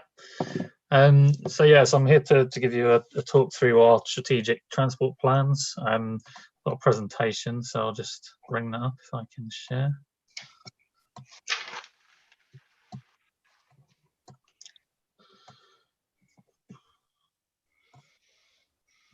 So I attended the Citizens Assembly recently, and I used similar slides. So I've reused those with some extra information. But what I want to take you through is what the high level plans are for the region, what our rail plans are, what our kind of medium term plans are for public transport. Talk a bit about walking and cycling and livable neighbourhoods, and then kind of show you how it all ties together and how livable neighbourhoods are sort of the building block of all of our longer term plans. Okay, so this is a Joint Local Transport Plan 4. That's essentially all of the schemes that are in the Joint Local Transport Plan 4. I'm not going to go through the whole lot. I think you've probably been briefed on it a number of times and you all know largely what's in there. We're going to focus on some of the elements of it. So the first one we'll take a quick look at is the mass transit corridors. There's been a press conference today about Bristol's ambitions for mass transit. It's an evolving project. Obviously, it's still at very early stages. You know, we're looking 10, possibly 15 years down the line for when these schemes get delivered. The JLTP4 sets out those 4 routes. There's one up to the north, one out to the east, one out towards Bath, and one out towards the southwest. We're working with WECA on the SOBC, which is the Strategic Outline Business Case at the moment, and we'll be updating on that. As I say, there's a press conference today, so there's also been some media information released, which councillors can go and have a look at, which updates on where we are with the mass transit. It is progressing, but we wanted to talk a bit about the proposals that are kind of between now and the mass transit happening, because 10-15 years is a long way away and we've got a lot to achieve in that time. So quickly I want to talk about Metro West, which is our rail programme that's been ongoing for some time. So this is a Metro West map. So what we're looking at is half-hourly services on the Severn Beach line through to Bath, potentially onto Westbury. Hourly services out to Portishead with slightly more frequent services around the Bedminster Parson Street area. An hourly service up to Henbury and North Filton, and a half-hourly service up to Yate. So the various phases of that is phase 1 and phase 2, although we are looking to kind of move away from those phasing names.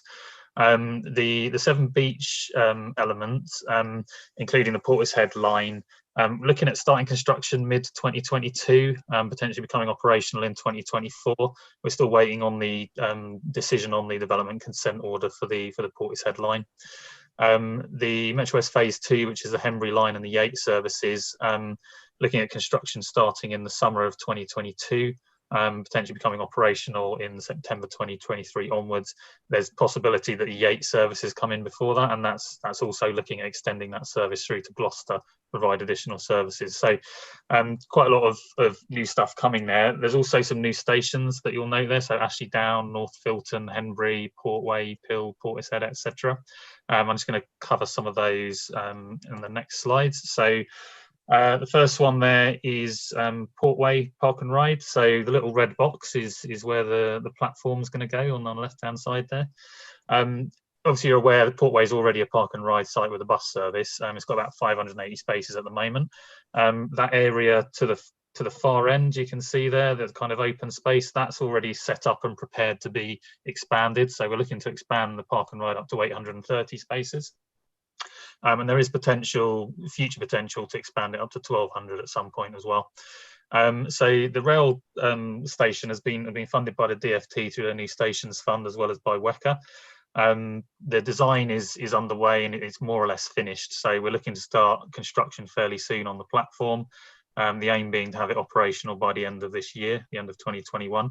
It is somewhat dependent on the Severn Beach line services, so getting the service frequency through there to get it stopping. So there's a bit of a dependency there between the Metro West project and this rail station. It's the first new station in the area for 25 years, first one since Filton Abbey Wood. So quite a big achievement, hopefully more to follow, including Ashley Down. So Ashley Down Station, I mean, this has been quite challenging, I have to say.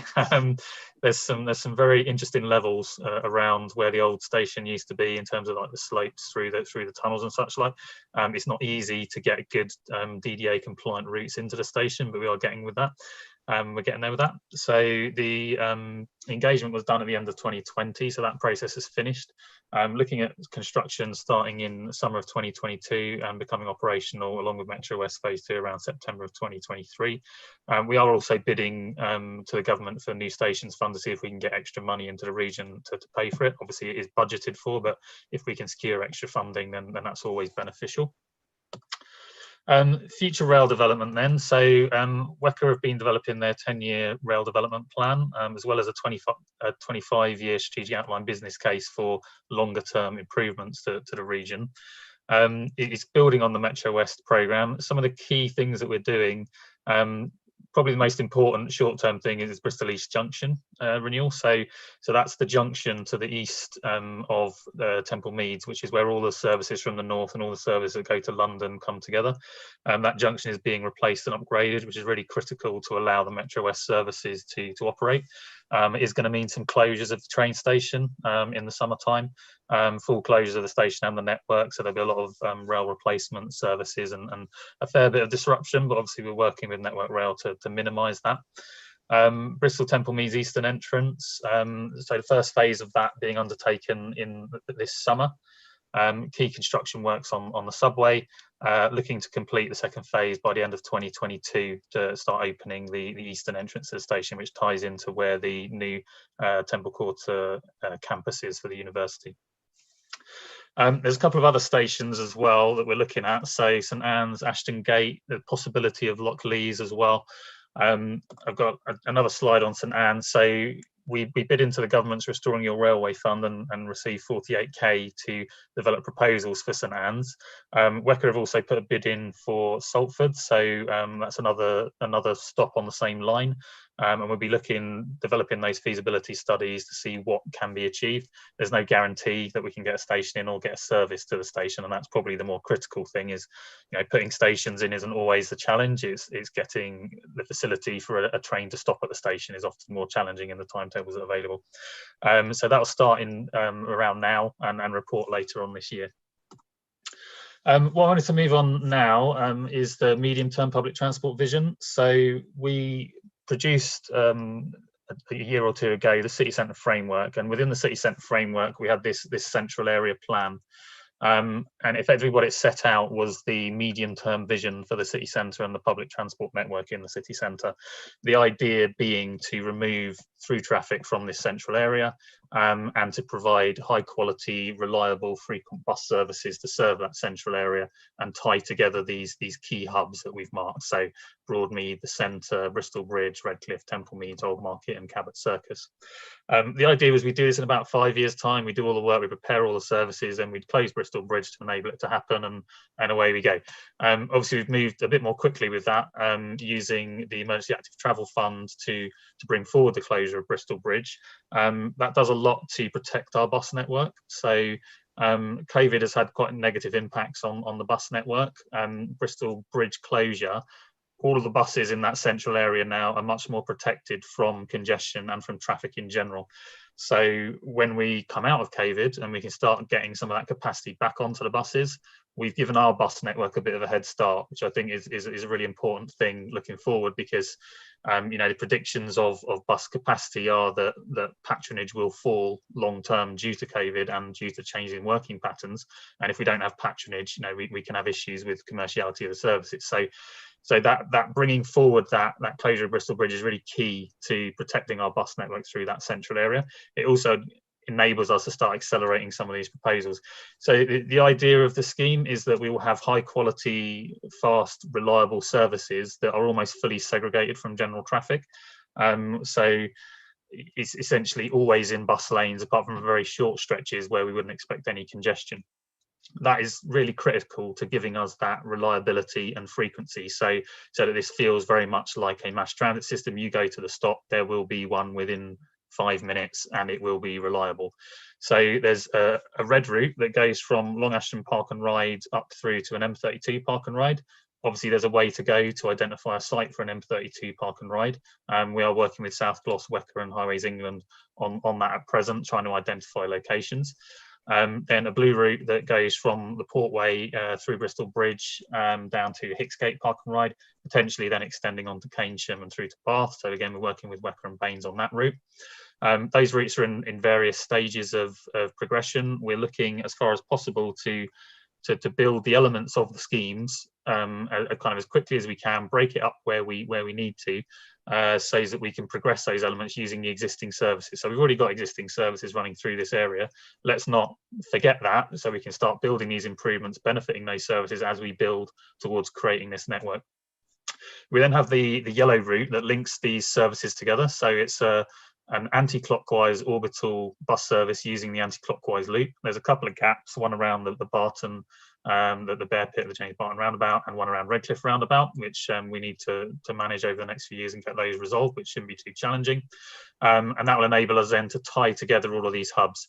The idea being that if you come in from, say, the Portway and you want to get to Cabot Circus, you would be quite happy going to Bristol Bridge, knowing that within a few minutes, the red route is going to come along and take you up to Cabot Circus. So it's that reliability and that frequency that is going to change the way people feel about interchange in terms of the bus network and in terms of our public transport network. Similarly, if you're coming down from the A38 on a bus, you might come along the outside of the loop and say, I want to get to Temple Meads, so I'll get off at the centre and I'll take the blue route and that'll take me through to Temple Meads. Interchange historically has not been very well supported in the area. If you don't have a reliable network and a network that turns up very frequently, you're not going to get good interchange. So it's really, really important that we have that level of segregation and we have that level of frequency to make interchange an acceptable and to some extent a desirable approach. We also have the existing Metrobus route from Cribbs through to Hengrove. That will be upgraded. So if we put an M32 park and ride in, we'll be looking to put bus lanes in along the M32. That will also assist the existing Metro bus route. It'll also benefit from new bus lanes through the city centre. So we've already put a bus lane in on Haymarket northbound. We'll also be looking at whether we can get bus lanes in along Bond Street heading out to the M32. And similarly, improvements to Bedminster Bridges, improvements through Bedminster Green and potentially out through Hengrove Park as well. Finally, then we've got the bus deal routes, so the A37, A4018 route. So this is number 7A and 7B. It's more of a bus route, but we're being very ambitious with what we can achieve on that bus route. The closure of Bristol Bridge encouraged first to put additional bus services on the 2 route to make use of that closure. So we've already seen some benefit from that, but we're now looking to develop the infrastructure that will assist that. What's really important with all of this is the operations package. So we'll be working with WECA to work out how best to put bus services in that will serve this network. But it's really, really, really important that we think about it at an early stage. So looking at kind of what we have already, our bus stops, like the Metrobus bus stop, they're really good. You know, they're very high quality. They've got lots of good facilities. They're recognised as good quality, and the feedback we get is that they're very good. I think we need to look at vehicles. If we are going to convince people to make a wholesale change to mass transit, we need to make it more attractive. I think, you know, double deckers are great, but I think vehicles like the Belfast Glider, so this is the one that Belfast introduced recently, you know, you don't have to go upstairs for all the seats, for example. We need to look at those high quality vehicles and build that into the scheme early on. Integrated ticketing obviously is a must. WECA are developing integrated ticketing options. No service like this is going to work without good ticketing options. And then finally, looking at how these services can help develop the rest of the network. So I take an example here of the blue line. You have this high quality, high capacity, high frequency line.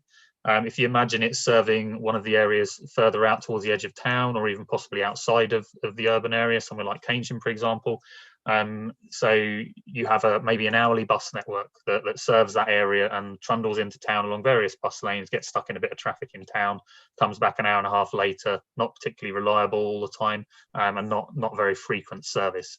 So what we all need to look at, I think, to make this system work is how we get people onto that strategic skeleton, if you like, the backbone of the network. So maybe looking at having smaller orbital services in those more distant suburban areas that are maybe going around every 10 to 15 minutes rather than hourly, and are taking you into this high capacity, high quality network where you interchange and use that system to go into town.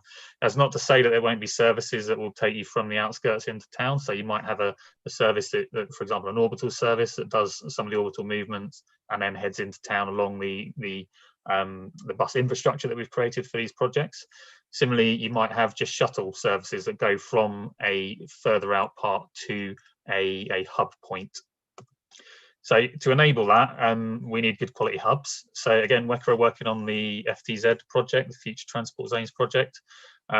At the heart of this, there's all lots of great stuff here, but without this, the high quality public transport route, I think that's really the key to a mobility hub. We will have mobility hubs that won't have those facilities, but where we do have a high quality mass transit stop, we can start building in things like electric bikes, bike hire, freight consolidation, electric cars, etc. And the real opportunity for this, I can see, is looking at tying these into our existing local high streets. So recreating local high streets as a real centre of activity for neighbourhoods. I think we've seen during COVID that a lot of people have re-engaged with their local high streets, needing access to shops. We had those huge queues outside supermarkets. We want to build on that, and that's where livable neighbourhoods comes in as well, focusing on local high streets to make them more attractive places for people to visit, taking out some of the traffic so that public transport can be more dominant. Cycling is also critical to our vision. I've started in the city centre. Again, this is a slide from the city centre framework, because what we lack to some extent in the city centre at the moment is links. So we've got a lot of routes that are pretty good and get you towards the city centre and then peter out to some extent. So the railway path is a classic example where it deposits you in the middle of an industrial estate. So we need to connect all those links together, and there's some really fundamental routes like Union Street where there's no way to go south on Union Street up the hill to go north-south across the city. We don't really have any good quality north-south cycle links at present. We've created a bit of a one on Lewins Mead, but there's a lot more work needed on that to improve that. We've also got the temporary scheme we've put in on Upper Magdalen Street, linking the triangle through to James Barton. And again, we've done some engagement on that, and we will look to improve that route where we can. But it's really important to the overall network that we complete all those routes in the centre of town. Without doing that, the network kind of falls apart at its busiest point.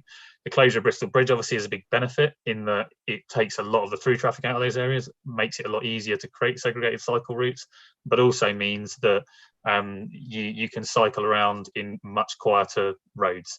Now, long term, we need to do the nice bit. We've done the difficult bit. We need to do the nice bit of changing the feel of the centre of town, building on the urban realm, securing funding to change how the town centre of the city feels now that it's not got all the traffic in it. And that's that's the kind of the good bit. We've done the difficult bit, so that's just securing funding to enable that. Wider than that, we've got the LC WIP. So the LC WIP is a local cycling and walking infrastructure plan. That's a West of England document, and that sets out all of our kind of priority cycle routes. It's not everything we want to do for cycling and walking, but it sets out some of the priorities across the region where we hope to prioritise our funding. This was put together before the pandemic hit, so I think it's fair to say that the scope of it will probably expand because there's a lot more pressure now to improve walking and cycling. So it's a good start. It's evidence-based. It's got a lot of detail in it, and it's definitely worth a read through for your area. And we'll be looking at how we can deliver those schemes. Something that has become much more to the forefront of late is livable neighbourhoods. So administration is very committed to bringing forward livable neighbourhoods. This is my dodgy image that tries to explain what it means. So those blobs are not actual livable neighbourhoods. They're just examples of how a livable neighbourhood system might work. What I'm also showing here is some of those mass transit lines. So you've got the blue line that goes out along the A4 out towards Bath. And then you've got the dash green line, which is the A37 bus route. And up to the top here, just showing where the A420 would be. And obviously you've got the river running through the middle. So what we're then showing is a number of livable neighbourhoods either side of these routes. I'm just going to evolve these slides to show how they might be beneficial to the city.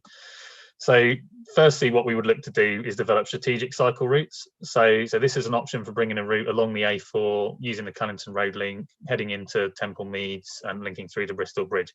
So at the heart of livable neighbourhoods, it's really important to have those strategic cycle routes, because if you don't have a cycle route that enables you to get to the places where you need to get to, the livable neighbourhood can only have so much benefit.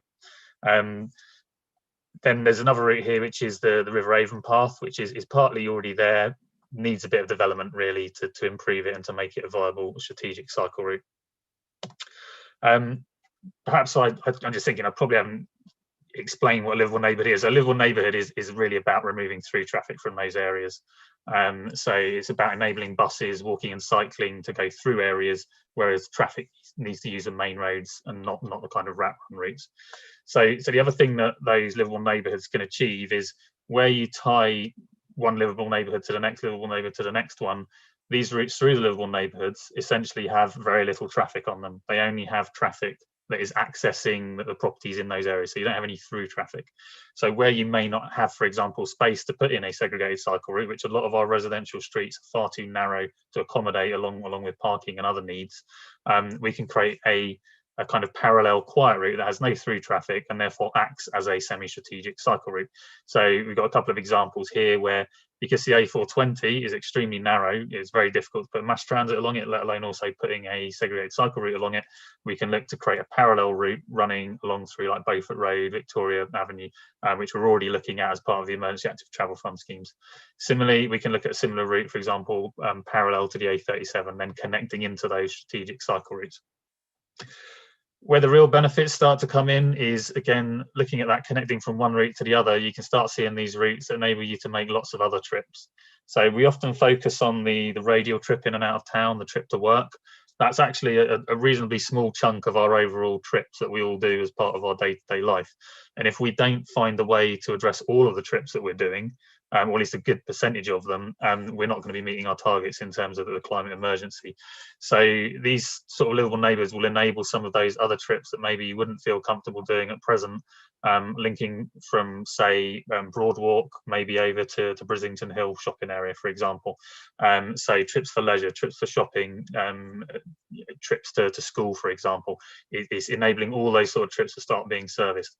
So what you can then see is that a livable neighbourhood creating a more attractive walking network and a more attractive cycling network starts to be the basis of what gets you to the mass transit, to what gets you to the strategic routes, and really sort of underpins the whole movement from a more car-based network to a more sustainable transport-based network. So it's having that skeleton of high-quality mass transits linked to our high-quality rapid bus routes, linking out strategic cycle routes, and then livable neighbourhoods, enabling people to move between all of those with those mobility hubs at their centre, focusing on local high streets to regenerate those areas, remove traffic, and get people focused around their local hubs as well. Okay, so I will stop for breath there. I can bring that back up if you want. And well, yeah, thank you I'll very take much. any questions. I want to go and live in your Bristol, Adam. That one with all when everything's happened. Yeah, so do I. Wow. You certainly know your stuff. I mean, you're very fluent on all that huge amount of information. Thank you very much. I was watching other people's faces. Everybody's mesmerized looking at the stuff. So yeah, huge amount of information there. I see Fabian's already had his hand up. So I'll go to you first, and then Mark Weston. Okay. Yeah. Okay. Question about a couple of questions about the yellow routes for the bus routes. You're stressing it's only going to go one way, which is anti-clockwise. Would it make more sense to have it going in both directions? So turning left is always much easier than turning right, which is why we have an anti-clockwise loop. It's a lot easier and a lot more efficient. We are developing the elements of a clockwise loop. So we, as I say, we put bus lane in on Haymarket. We'll look at a bus lane on Bond Street as well. We'll also be looking at bus lanes down Temple Way as well as up Temple Way. So effectively, that loop should go round pretty quickly. So from any point of view, you should be able to get to another point quite quickly.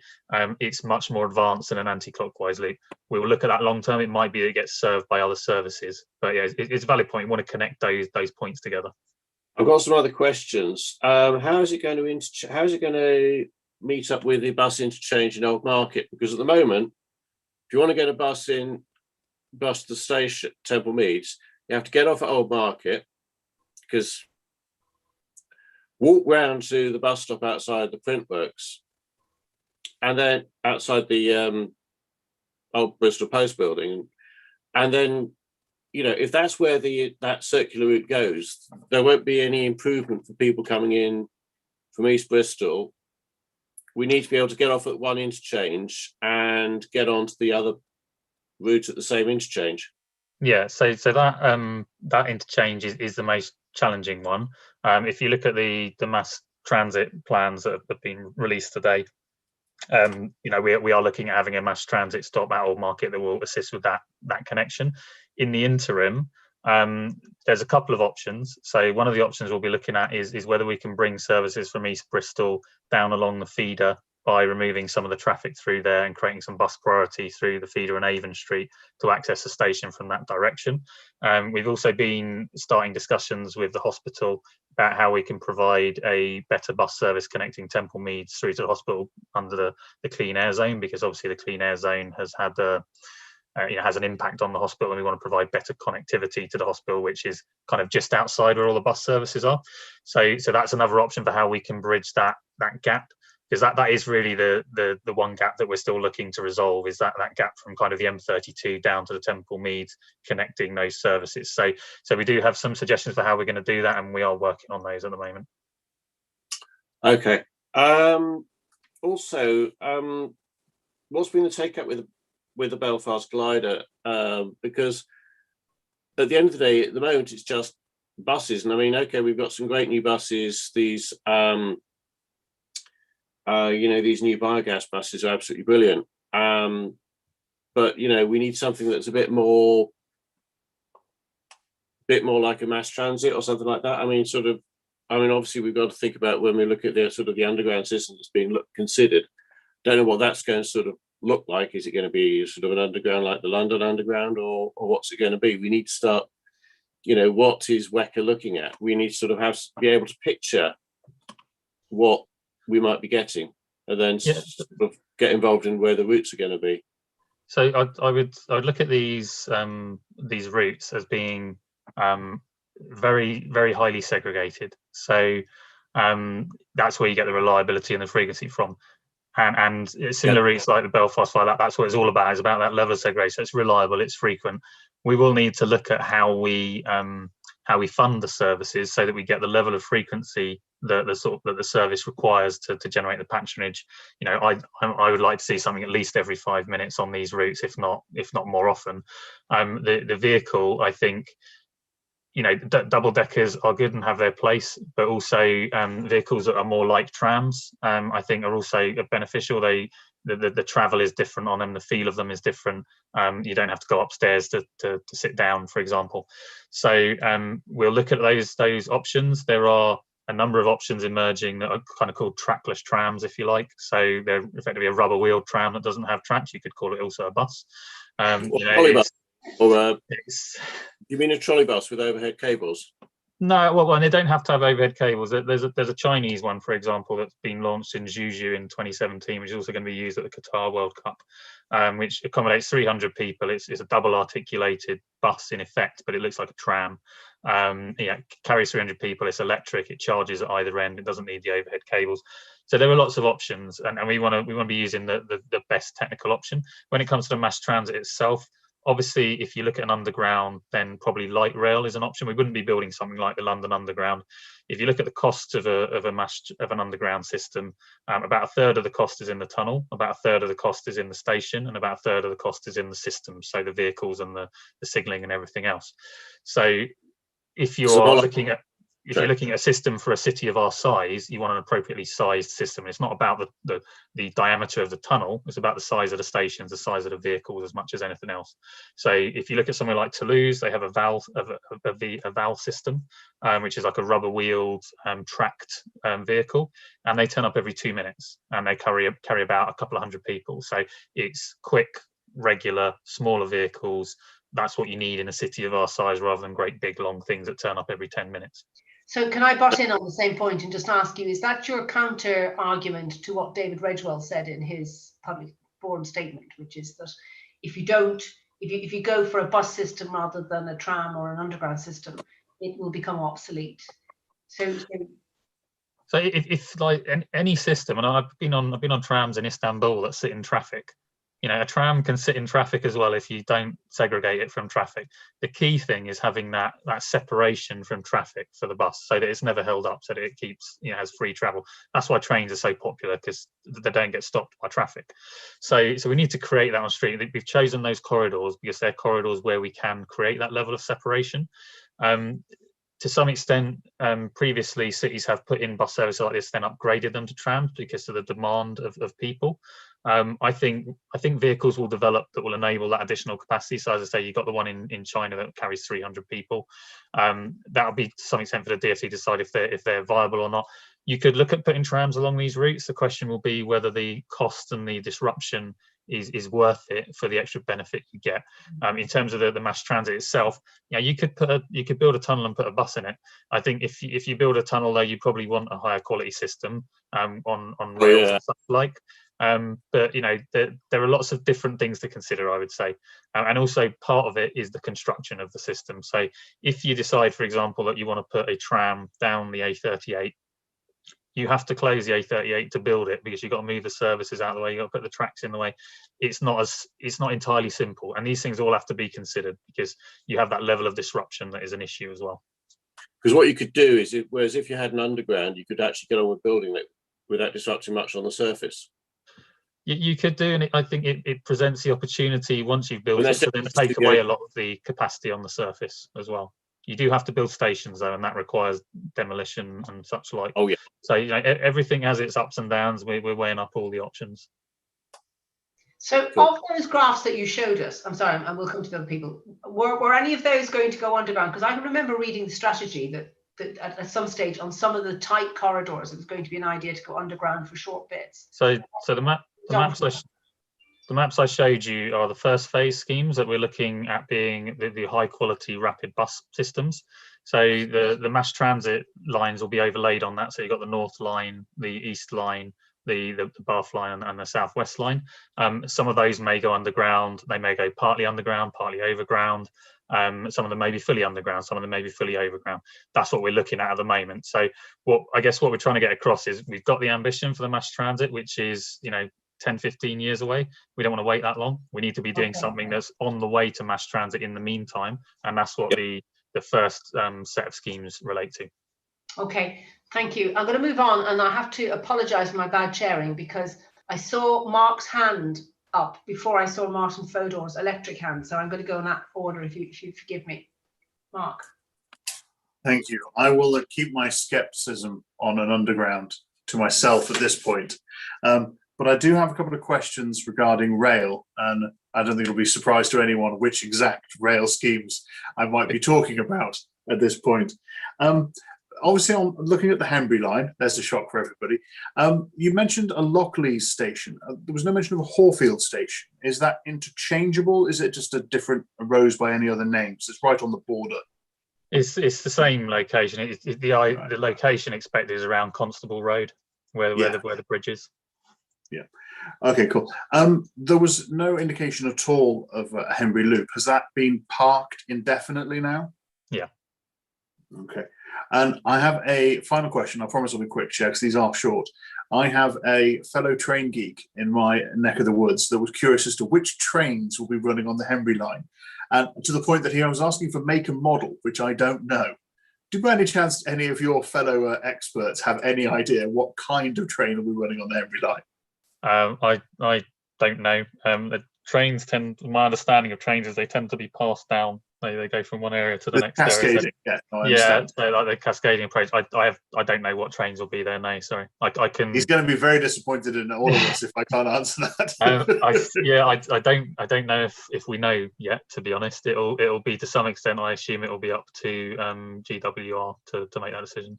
So just back to the Henbury Loop, has any decision been made officially that's parked it, or is that it's just ground to a halt? There's no work being done on it. So I don't think it's been, torn up and thrown away, but there isn't any work being done to look at it at present. Okay, thank you. Thank you. Martin. Yeah, thanks. Okay, I've got a few questions. Some on rail, mass transit, and then local cycling and walking, and then livable neighbourhoods. So if I could try and cover all of those. The frustration with the rail one is I can remember in the early 90s when when they said Portishead was going to be developed and would have a new station, and we're still waiting for the new station that follows the development.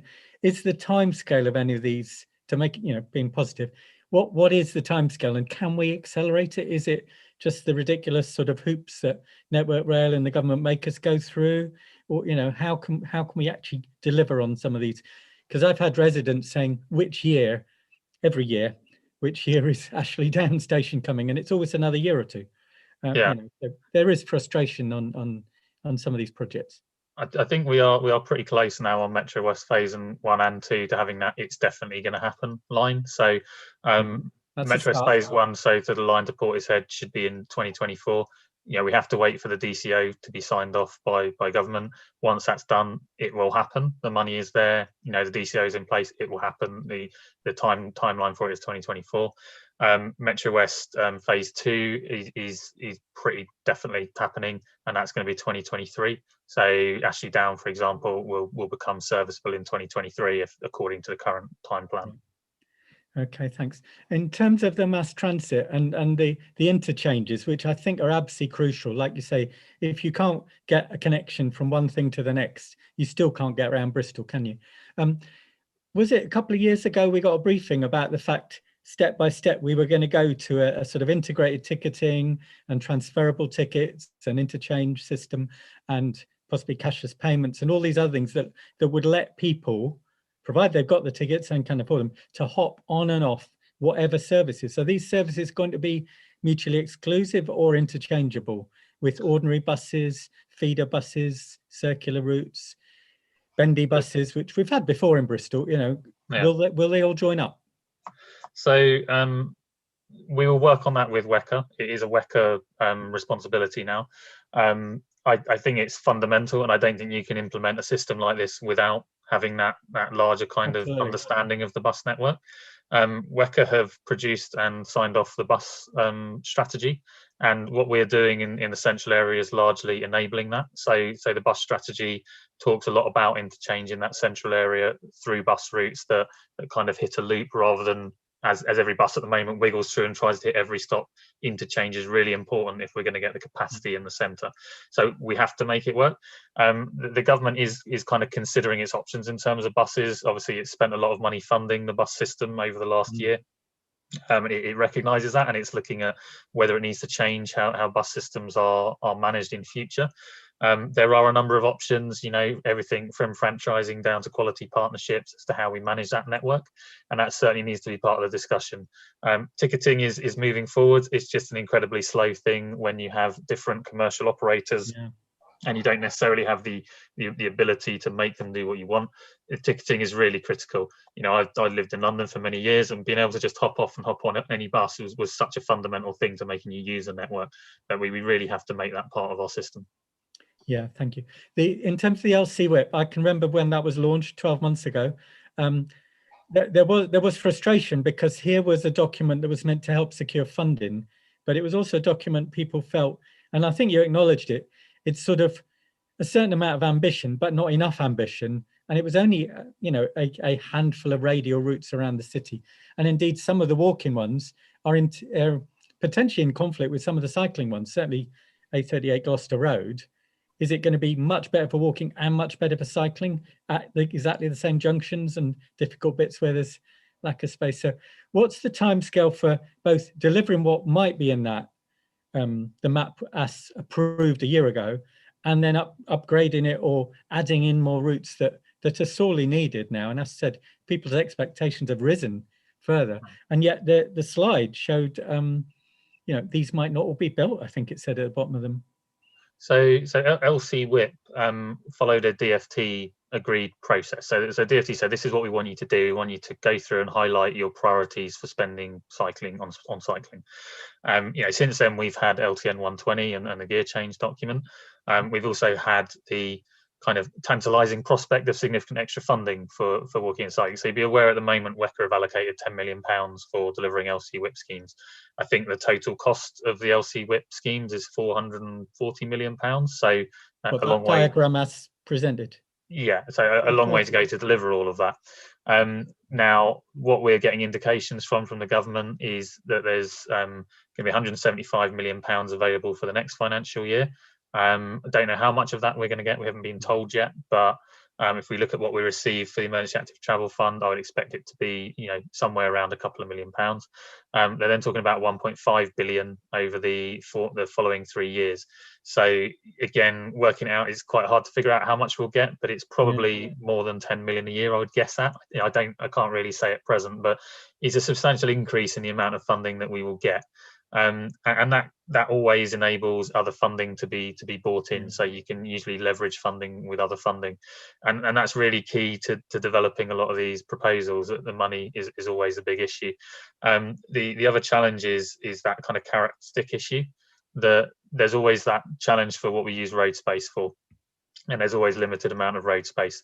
So we need to be doing both. We need to be providing the carrot of the routes that people can make use of, as well as the stick of, removing a bit of parking here or closing a road there, or, doing a livable neighbourhood, for example, that removes 3 routes. And that balance will be key as well to how quickly we can deliver those routes. And there may be, as I say, kind of better ways to deliver routes alongside main carriageways than on main carriageways where it's more feasible, and that's what we'll be looking at. So I think the LC whip is our starting point. It's a good evidence base, and it's a good starting point for our priorities, and we will deliver those alongside strategic corridors where we can.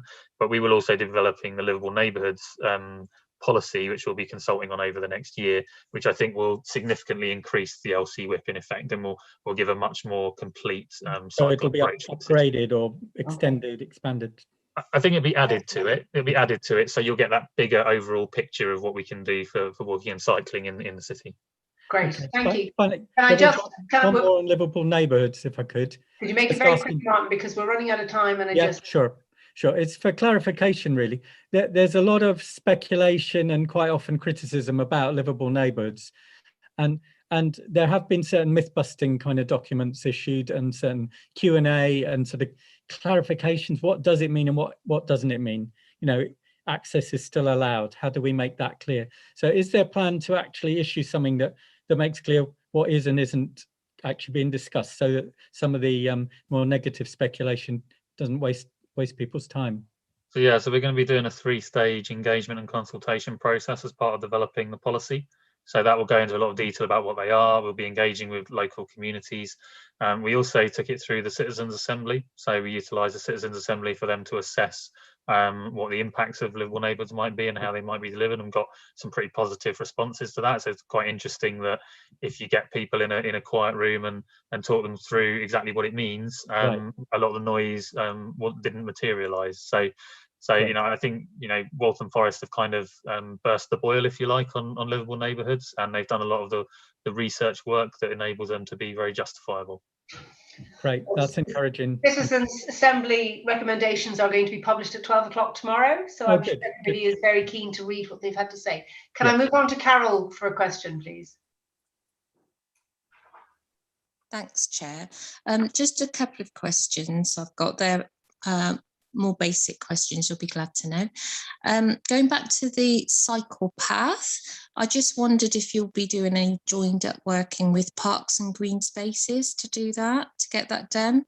Because obviously we've got a few initiatives going that might fit hand in hand with what you're trying to do there, including the tree forum, and I forget what it's called now, but the 1 tree per child initiative. So, we could do some tree planting, etc.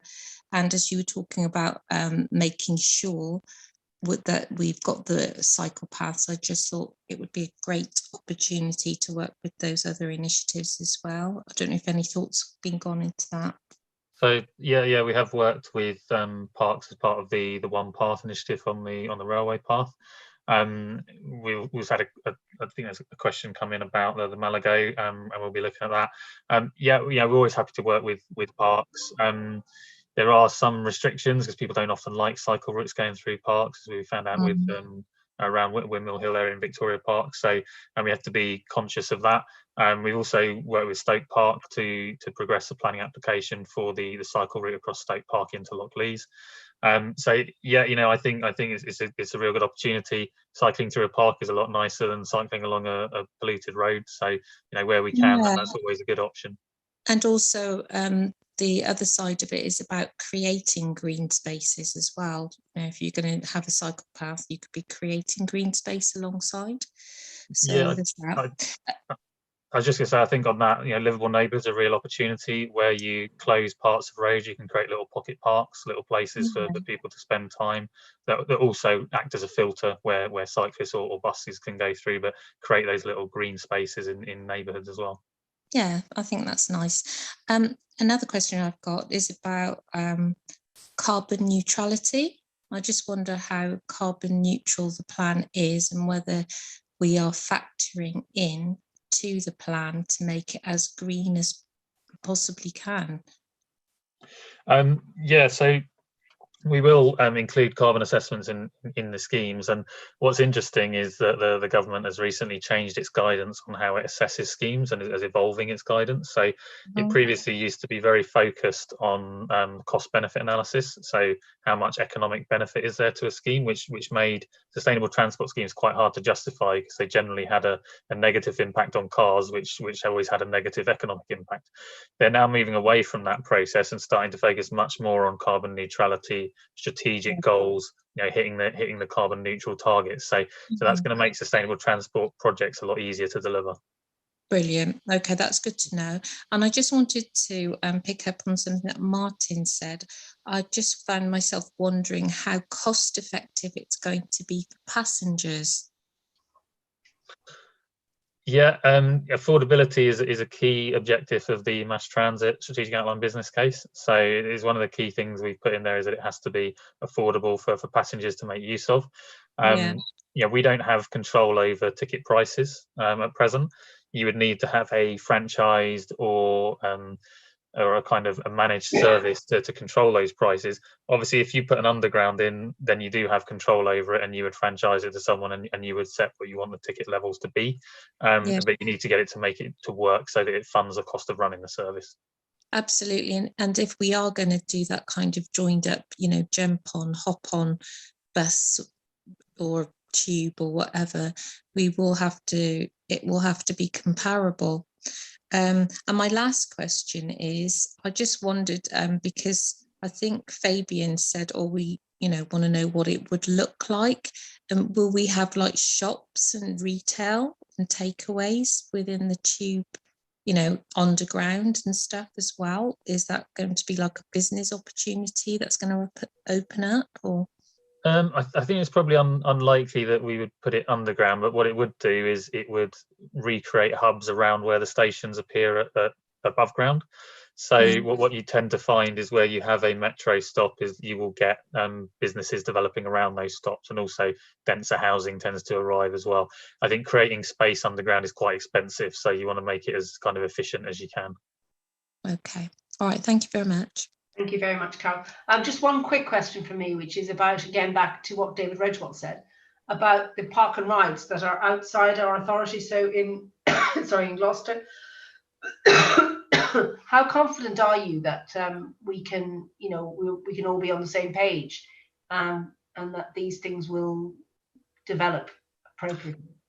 So we work closely with our neighbouring authorities. We've been working on a vision study with Highways England and South Gloss, looking at the M32. It's a complex thing to get a park and ride on the M32. It's a motorway. There aren't any park and rides off motorways in the country. It's not a simple thing to deliver. That's why it takes a long time. All the land along the M32 has certain value, which again adds to the complexity of it. So I don't think it's a case of simply saying that we don't want it or they don't want it. It is a challenging project. It's difficult to find a good location that works, but we are making progress on it, and I'm hopeful that it will come forward as a viable scheme, because without it, we've got a huge volume of traffic coming down the M32, and it's a very easy and quick route, and therefore people will drive down it. If we don't provide a really good alternative, they'll keep doing that. And if we're going to hit our sustainability targets, we need to give people those other options. It's always difficult finding park and rides because land is very valuable, and covering it in tarmac and putting a few cars on it every now and again, whilst it's really good for the strategic benefits to the city, it has a cost to it. So we have to factor that in. I think again the Treasury Green Book approach may make it easier to make the business case for putting in park and rides, but in an urban environment it is always a challenge. Okay. Mark, one last one. We're running out of time. We're over time. Is it? Just a quick one on park and rides. Sorry, this Mark, or are we doing another? Yeah, I was looking at you. Okay. When it comes to park and rides, just YTL, Brabazon Arena Hangar and all the rest of it, are we chatting to them about the use of their car parks as a park and ride off the motorway in the A38? Just because obviously that sits by Metrobus, so we by Filton North, they'll have 2,500 car parking spaces, which will be empty during the day because there aren't festivals during the day. So that would seem to be a logical place where we can link up multimodal shift at that point. So I think they'd be using their parking for the businesses and such like during the day. I mean, we have talked to them about using our park and rides to support the arena. So Portway, for example, it's an option. They've been amenable when I've suggested it to them. Okay. It's an option. I don't know that we'd call it an official park and ride, but people can go and park there. They will go and park there and jump on the bus to come into town. You have to have the appropriate service as well. So you have to give people something that is going to make them get out of their car and get onto the bus in the first place. So somewhere like Brislington is very good because you've got long bus lanes that you can jump past the queue to get onto the bus, and you see the benefits. So we need to think about that side of it as well. It's certainly an option, I think. But you do have to get there first, so you've got to get through the motorway junctions, which isn't easy. Okay, thank you very much. I think we're going to have to call a halt to this now. Again, it's something everybody always gets really energized about, transport and buses and trains, etc. So thank you very much for that. A lot of detail, very optimistic. Perhaps, equally though, I suppose as the questions come through, then all the challenges, we become more aware of them. But, great work being done there. Thank you very much, Adam. I certainly know, I still remember from last summer how hard you were working on all that first stage of the Active Travel Fund, and I'm sure that your days haven't got easier, so thank you for all the work you do. No problem. Cheers. I think we're on to flood now, which is our annual statutory flood update. I am a little bit behind time. I hoped we'd finish at about 8:15. I know we're here till 8:30, so let's see. I've just lost track of Patrick. There you go, Patrick. How are you? Right. Yeah, good. Thank you. Patrick's grown a beard in lockdown for our last annual update. Yeah, I lost my razor and I haven't been able to get one back. Behind the beard. I do have some slides to go through. Hopefully you can see that okay. I'll whip through them because I'm conscious of the time, but hopefully we'll get some time at the end for a few questions. But I'm Patrick, and I'm the Flood Risk and Data Manager. I sit in Adam's team in Strategic Transport. And like you say, this is our annual update to Scrutiny. So just updating you on our progress to date, focusing more on the work that we've been undertaking over the last 12 months. So what I'll do is just a quick introduction, then I'll, like I said, look at some key achievements that we've undertaken over the last year. I'll talk a little bit about sustainable drainage and the links to green infrastructure, before then talking about the strategy refresh, which we'll be undertaking in 2021. So as a reminder, this is a citywide flood strategy. So this is not the Bristol Avon flood strategy, which I know came to scrutiny before that piece of work went to the public consultation. And I understand there's a standing invite for a return to scrutiny for that particular piece of work, where we're developing the business case for that. So this is the citywide strategy covering all flood risks and all rivers and all areas of the city. We have a statutory duty to produce and maintain the strategy. We first produced it in 2014 with a formal update a couple of years ago. It is a delivery plan with specific actions, and it mirrored the Environment Agency's national strategy at the time, which was produced in 2011. To have that kind of synergy with the Environment Agency and given their strategic overview of flood risk. It covers all sorts of activities from emergency response to community engagement through to some of our larger schemes like the Avon strategy and the work at Avonmouth. Had a strong partnership working ethos that's carried on through working groups that we have with the Environment Agency and Wessex Water, as well as, like I said, a strong community engagement focus as well. So just looking at some of the key achievements, so hopefully you can see this on the screen, but this is an extract from something that we produce every year to give as a one-pager for an update on where we are with the strategy. I've just picked a few projects there that I'd just like to bring to your attention briefly. A couple of the Avonmouth one we will talk in a little bit more detail in a moment. Avon flood strategy, like I've said, won't talk about today, but that's obviously had cabinet endorsement as of yesterday, which is fantastic. So a couple of others there to pick out. One is the harbour condition survey, which you can see down the bottom right hand corner.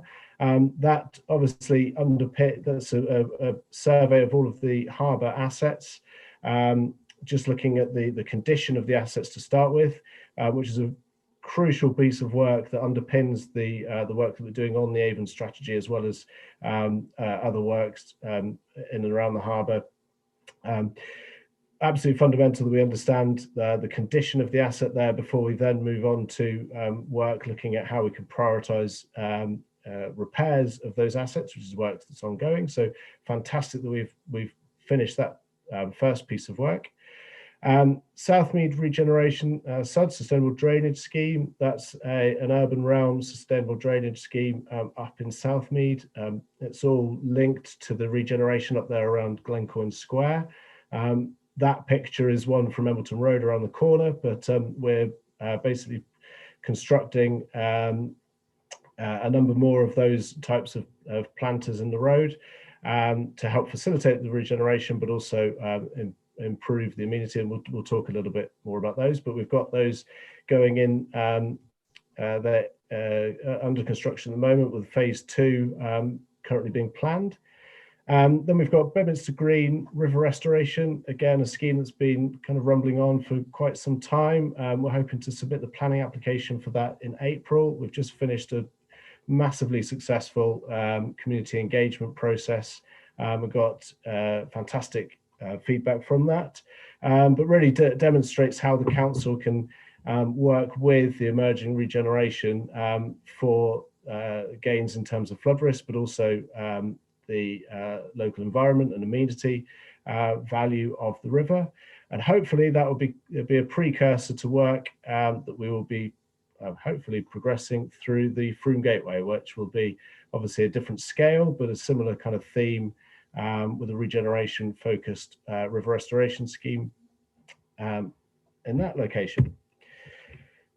So just to summarize some of the key achievements, sorry I'm rattling through this at a bit of pace, but I've just picked out a few achievements there under each of the different strategy objectives that we had. Spoken about most of those here, or will do in a moment, but another one to pick out was the recruitment of the flood warden. So following some advice that this group gave me last year, we've actually managed to recruit a few flood wardens across the city, which is obviously great in terms of getting that messaging and that coordination for flood response on the ground. So just talk about the ASCA Ecology Mitigation and Flood Defences project, which rolls off the tongue. Our big scheme in Avonmouth, which is a partnership scheme with the Environment Agency and South Gloucestershire Council.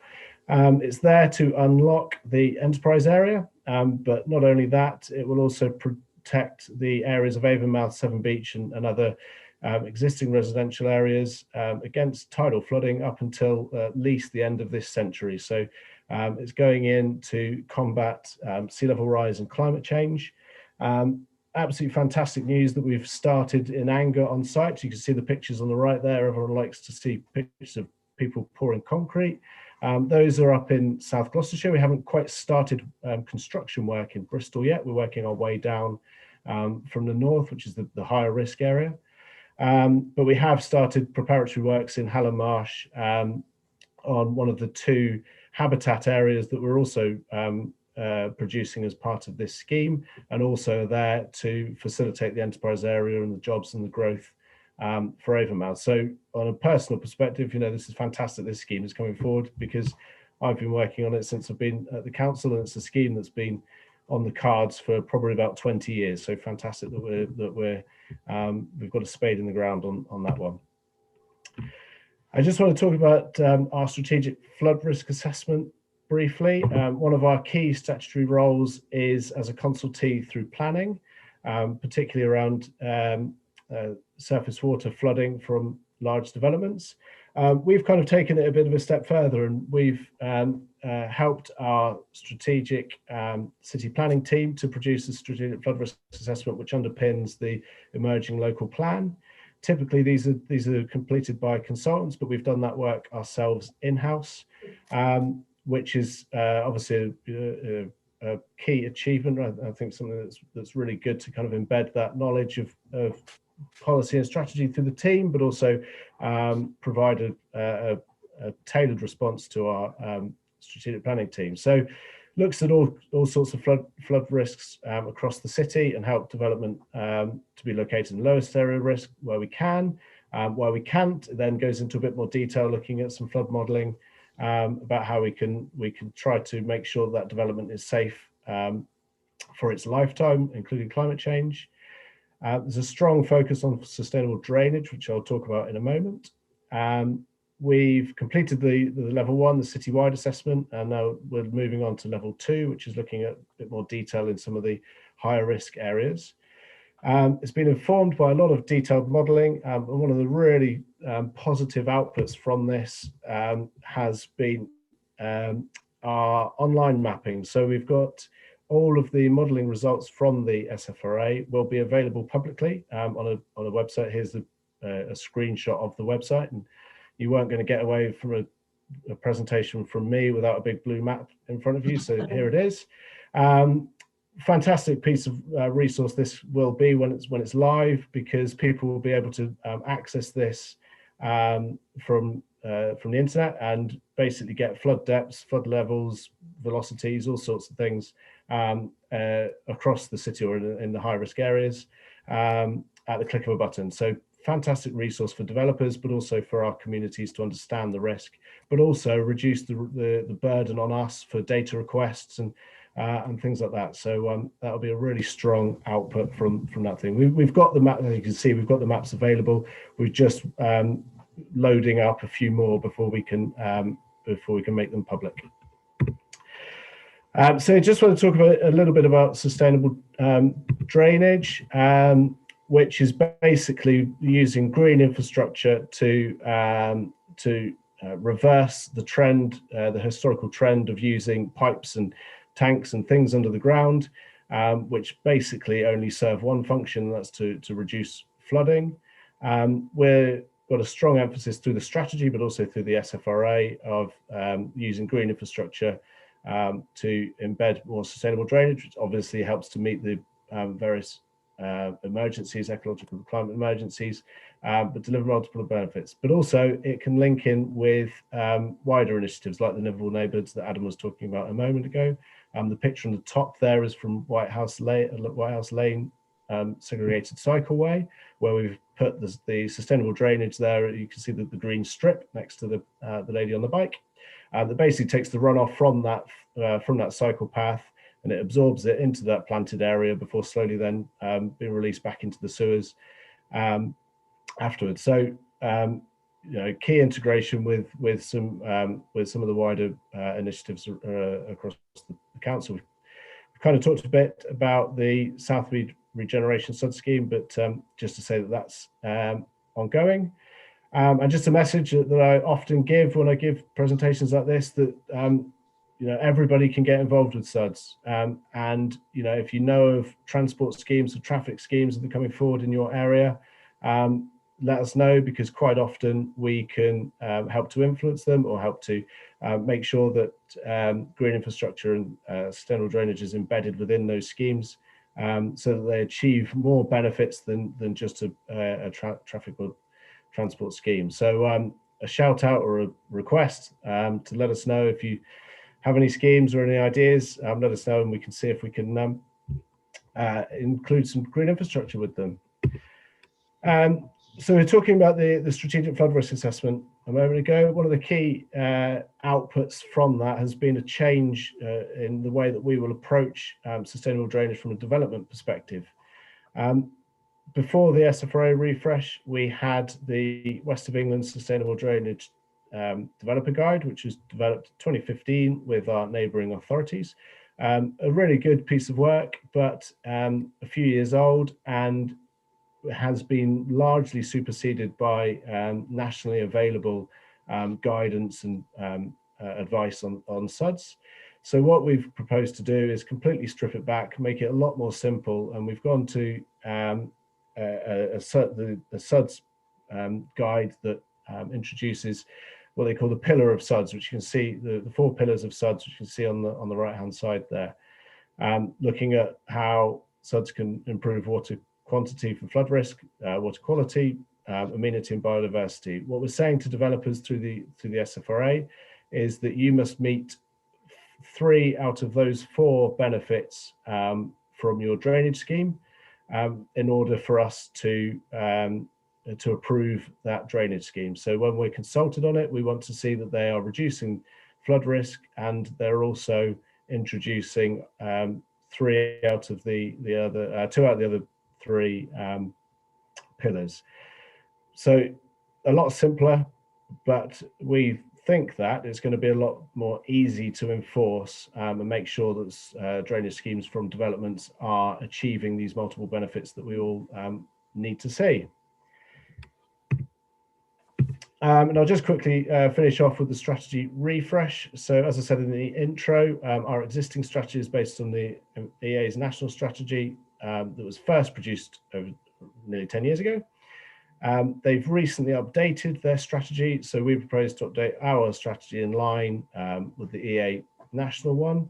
And really the change in the focus is taking it or making it align better with how flood management is being approached these days, and that is to look at more resilience and look at more wider benefits and all of the benefits or the approaches that we've just been talking about, which obviously chimes really well with the One City plan and our own wider strategies. So it's really looking at going away from a specific kind of set of actions in the short term and expanding that to be actions in the short term, looking then at how we can move towards a vision for the future, recognizing that with climate change, science and things like that, that it's all likely to change. So we need to be adapting, we need to be ambitious, but we need those immediate measures, those immediate steps and specific actions in order to start on that journey. So our local strategy will, when we update it, will mirror this national strategy a lot closer than it currently does. And that was it. So I'm happy to take any questions. Excellent. Thank you, Patrick. Very impressed with you doing your work in-house and not getting consultants in. That's very good. Yeah. I like the presentations. There's always a sense of, solid progress, your stuff. Very good. Thank you. Questions from anybody? Fabian? Yeah, I think this is excellent. I obviously we need, thanks about the SUDS. I'll certainly bear that in mind for any transport schemes that come up in the future. But yeah, I think it's very important that we sort of look at, getting flood defences in as quickly as possible. So, because there's also the plan about the one along the River Avon as well. So what's sort of the timetable on that? Obviously, the one at Avonmouth has already started, which is clearly important, and down that side. But what's the timetable for getting the one starting work on the defences along the River Avon? So the next step, following the cabinet endorsement, the next step is to complete the business case. So the business case will be over the next couple of years. really the message that we're saying is that we've got 2 phases to the scheme. One is aiming to be constructed in the 2020s, funding and consenting, subject to funding and consenting. And then the next phase is adaptable depending on how climate change goes, but around about the 2060s. So like I said, we're a bit early at the moment to kind of put a date to it, because we're just really kind of continuing the business case process. And if I may, just way ahead on the first phase, obviously there's 216 million pounds is the number in the cabinet report. I was able to reassure Councillor Gollop we weren't signing that off last week. If only, I think it was, if only we could. But there's a lot of work to do on the funding strategy, and clearly isn't one piece of flood defences. Obviously, the whole philosophy is that these are integrated within, as greenways or as part of the bringing back of certain areas of the city. So the way that we fund them will be done in a sort of layered way, bringing together infrastructure funding, public sector funding, obviously the bid that the outline business case that Patrick referred to into central government, critically developer contributions. But there needs to be the concept of reasonable certainty of funding across the piece in order for us to, frankly, be able to move on from the position we're in, with the Environment Agency in particular, who obviously spoke this week on Tuesday night. So it's a top priority. Now we're moving on to get to the funding strategy and begin to piece it together. So I think it's a priority for the next 12 months to get to a point where we have reasonable certainty on funding, and then the pieces come into play over probably 5 to 10 years. One of those pieces, of course, is around Temple Quarter. It's St Philip's Marsh as an example of how integrated that is within that redevelopment programme. Cool, great, thank you. Okay, Martin has a question. Yeah, thanks very much, and thanks, Patrick. It was really helpful. Firstly, could we see the slides, because it's the progress and the sort of the innovations that are being brought into place that it'd be really good to know more about, so we can kind of consider where else they're applicable. But just one question is, some of this relies on new development, obviously. To what extent can we issue guidance and try to influence existing development, at least in part, to put these sustainable drainage methods and kind of techniques into place where they should have probably been last time, but they weren't? As you said, it's not about pouring it down pipes anymore, where possible. Yeah, so existing developments, you mean considering like a retrofit? Yeah, exactly. Idea. I mean, in Southmead to some extent, and the Willway Street, I assume it was, they're kind of being added in as part of modification to existing areas, aren't they? Yeah, so one of the things that we're keen for the strategy to promote is similar to Adam's presentation, really, and that's looking at the key kind of river corridors through the city and what we can do to those to reduce risk and bring in the multiple benefits. So River Avon is a good example, and then what we're terming is so you've got the main river corridors going through, and then it's the bits in between, and what we're likely to call those as natural streets areas. So tying in with the livable neighbourhoods, the natural streets, it's that's how we are likely to approach it. They are very difficult. It's very difficult to retrofit SUDs because of a lot of constraints in the urban realm. But having said that, it can happen anywhere. There's no bad place. There's no to put SUDs in. There's always a benefit to doing so. So that's really the focus of the strategy, is how we can kind of get the river corridors working better and connecting better for both flood risk, nature and people, but also the areas in between. And in terms of new development, what I didn't say was actually new development is doing very well at reducing flood risk. I think we had a statistic that we looked at, and I think it's 500 planning applications in the last year have reduced flood risk. Now, okay, a planning application doesn't necessarily come through to development, but that's an impressive statistic. So pretty much all planning applications that come through, and all that come through our door, leave with some reduction in flood risk. Now, the way they do that is at the moment still quite traditional, so tanks and pipes and things like that. So the focus of the SFRA and our change in policy is to not only include the tanks, the pipes and things, but also bring in some green infrastructure and some multiple benefit approaches. But actually, if you took a very singular view of the world, we in the development community are doing quite well at reducing the risk across the city. But we want to do yeah, thanks. better. Is there any scope for training planners and planning committees better on this then? I mean, we're making progress, so that's really good news, but could more be done? That's a good thing. We briefed the development management team a couple of weeks ago on this new approach to the SFRA, and they were very keen to understand more. They were keen on the simplicity of it as well, and there's the various guides and the West of England guide and things are good. They were good at their time, but they are a bit complex.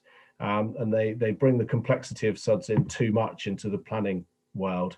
So they were quite appreciative of that simplicity, just having the 3 of the 4 pillars, not quite a tick box, but it's a lot clearer to follow. But thank you. We are coming very close to the end of everything, actually. Not only the end of the meeting. The only item left is the work programme, and I can tick that off very quickly by saying we did it. We could review the whole thing, but I think it's too late in the day to be doing that, and too late in the evening, certainly. I think I'd like to just thank everybody. We're not going to have another one of these meetings before the elections, so everything will be different on the other side of the 6th of May. And I'd just like to say thank you to all the members for your attendance, and certainly for me, I've certainly learned an awful lot and come on a long journey from the very first scrutiny I chaired, and transport and housing and all of these things are it's not my natural realm. So thank you very much for putting up with me, and a huge thank to the officers for their support and toleration. And I think it's all been really good, and I certainly have learned an awful lot. And genuinely, when I finish these meetings, I always feel very optimistic about all the stuff that's going on in Bristol. And, we get a beautiful picture painted.